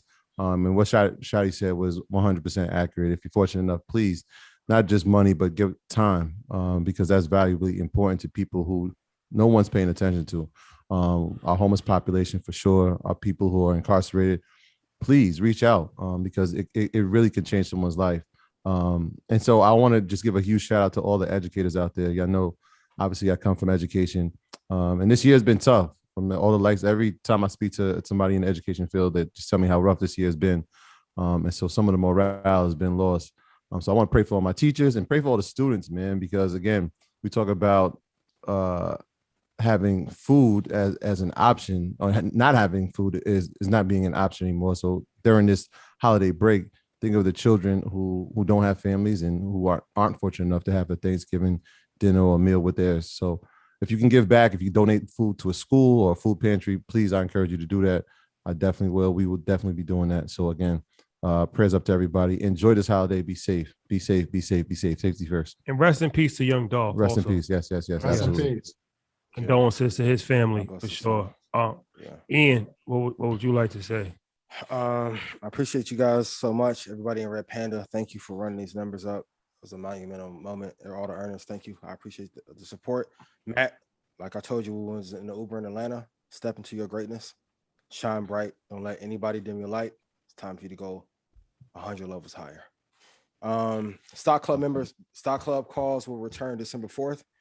taking a break because we recalibrating and getting a couple nice surprises together. And I want everybody to do me a favor. You can email me, ian@joinredpanda.com, and tell me what you want me to add to the stock club, because 2022, I want to put a few amazing things in there for you. We're almost done, but I want to get you guys' feedback on what you want to see me add in stock club so we can make the best program on earth. So love y'all. That's it, man. Thank you. I'm very honored, humbled. Once again, thank you to Charlemagne. Sincere brother. He didn't have to do any of that. Like, thank y'all. Thank Kevin. It's been amazing. And to my family, I love y'all. Can't wait to see you. So yeah. Shout out to everybody out there. Don't forget my boy Shiggy tomorrow, EYL, and then Wednesday we got a Forex episode. We are doing a Black Friday sale on merch, and we will be doing an EYLU Black Friday sale as well. So just tune in Wednesday. We'll release all that information. Art Basel information is on our website. Don't play yourself. Be there. So Super Bob.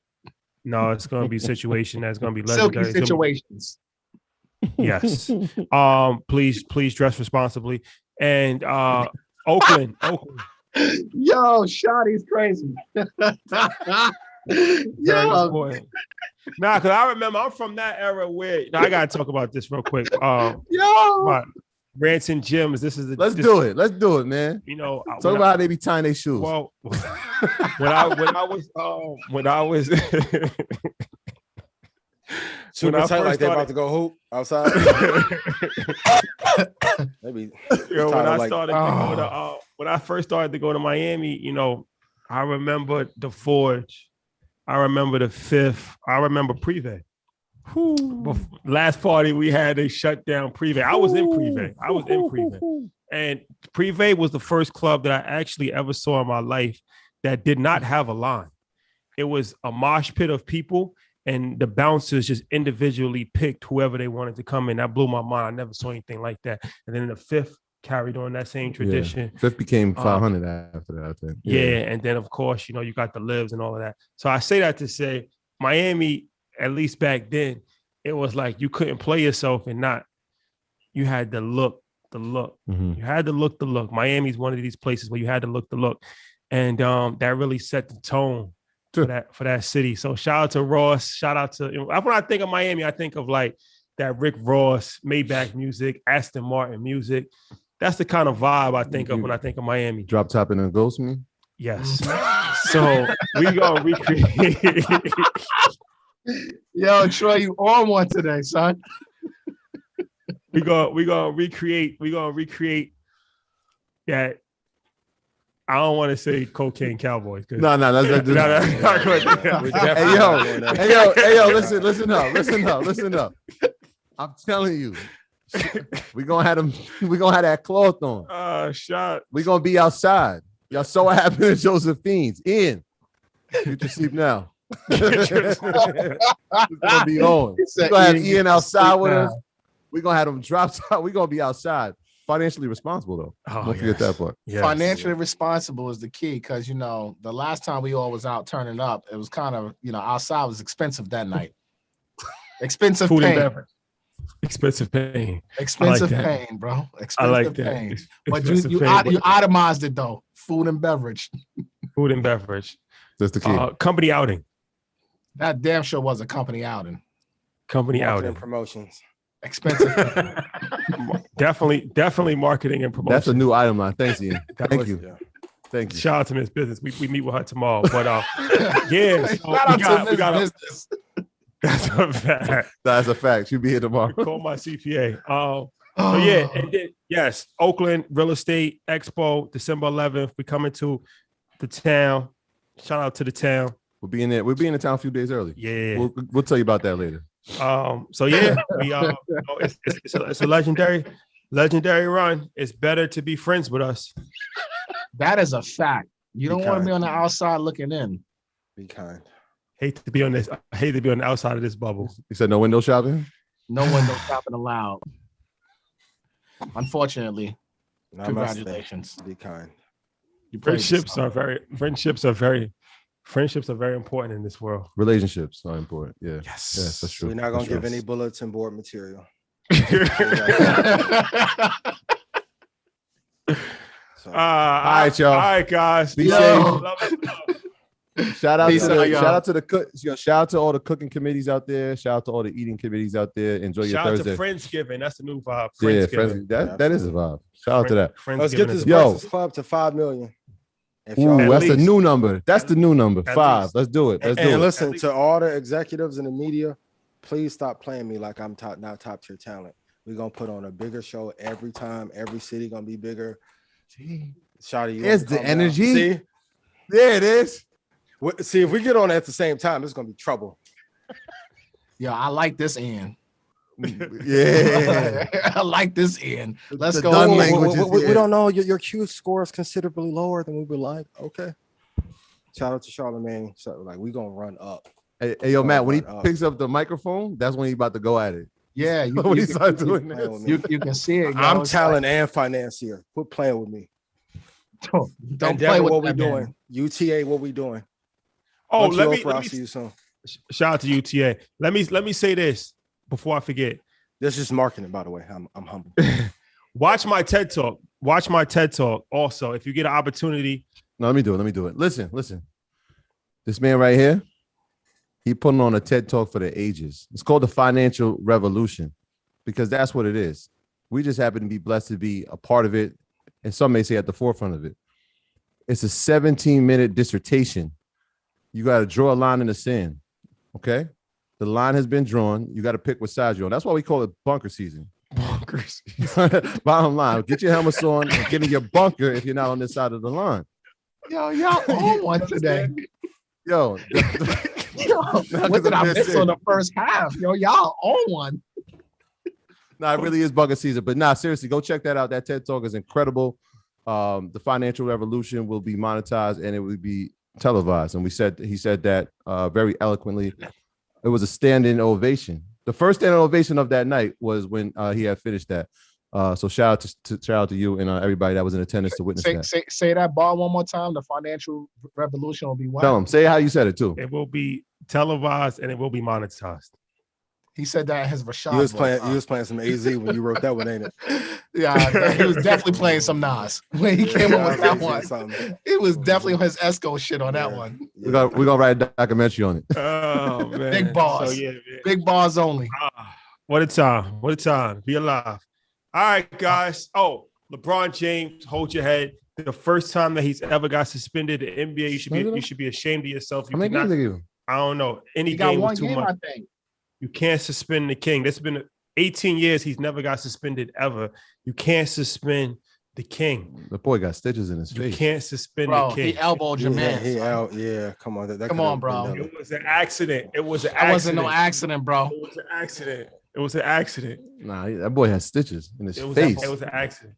I don't know about that one. Hold your head, man. LeBron gonna retire in 2 years. He got 2 more seasons. He done. Who's gonna win the NBA championship, Ian? Crystal Ball. For free. Crystal Ball of sports betting. Crystal Ball of sports betting. And I told y'all, let's really make some money off this thing. Well, monetize it. Come on, y'all one's good. Yeah, monetize. Pay that premium. Let's go to Vegas. Let's go to Vegas with this thing. Yeah, we're gonna be some of y'all should have bet on a Kanye and Drake thing. Some of y'all would have been up. We definitely need that for yo, Ian, what's good, man? We need to have an offline conversation about this. I need 25% all back. Turn my DraftKings account on. I got DraftKings. Oh, you're gonna be the new Phil Ivey. Oh man, license to go in the casino. All right, guys. All right, y'all. Love is love, man. Be good, be blessed.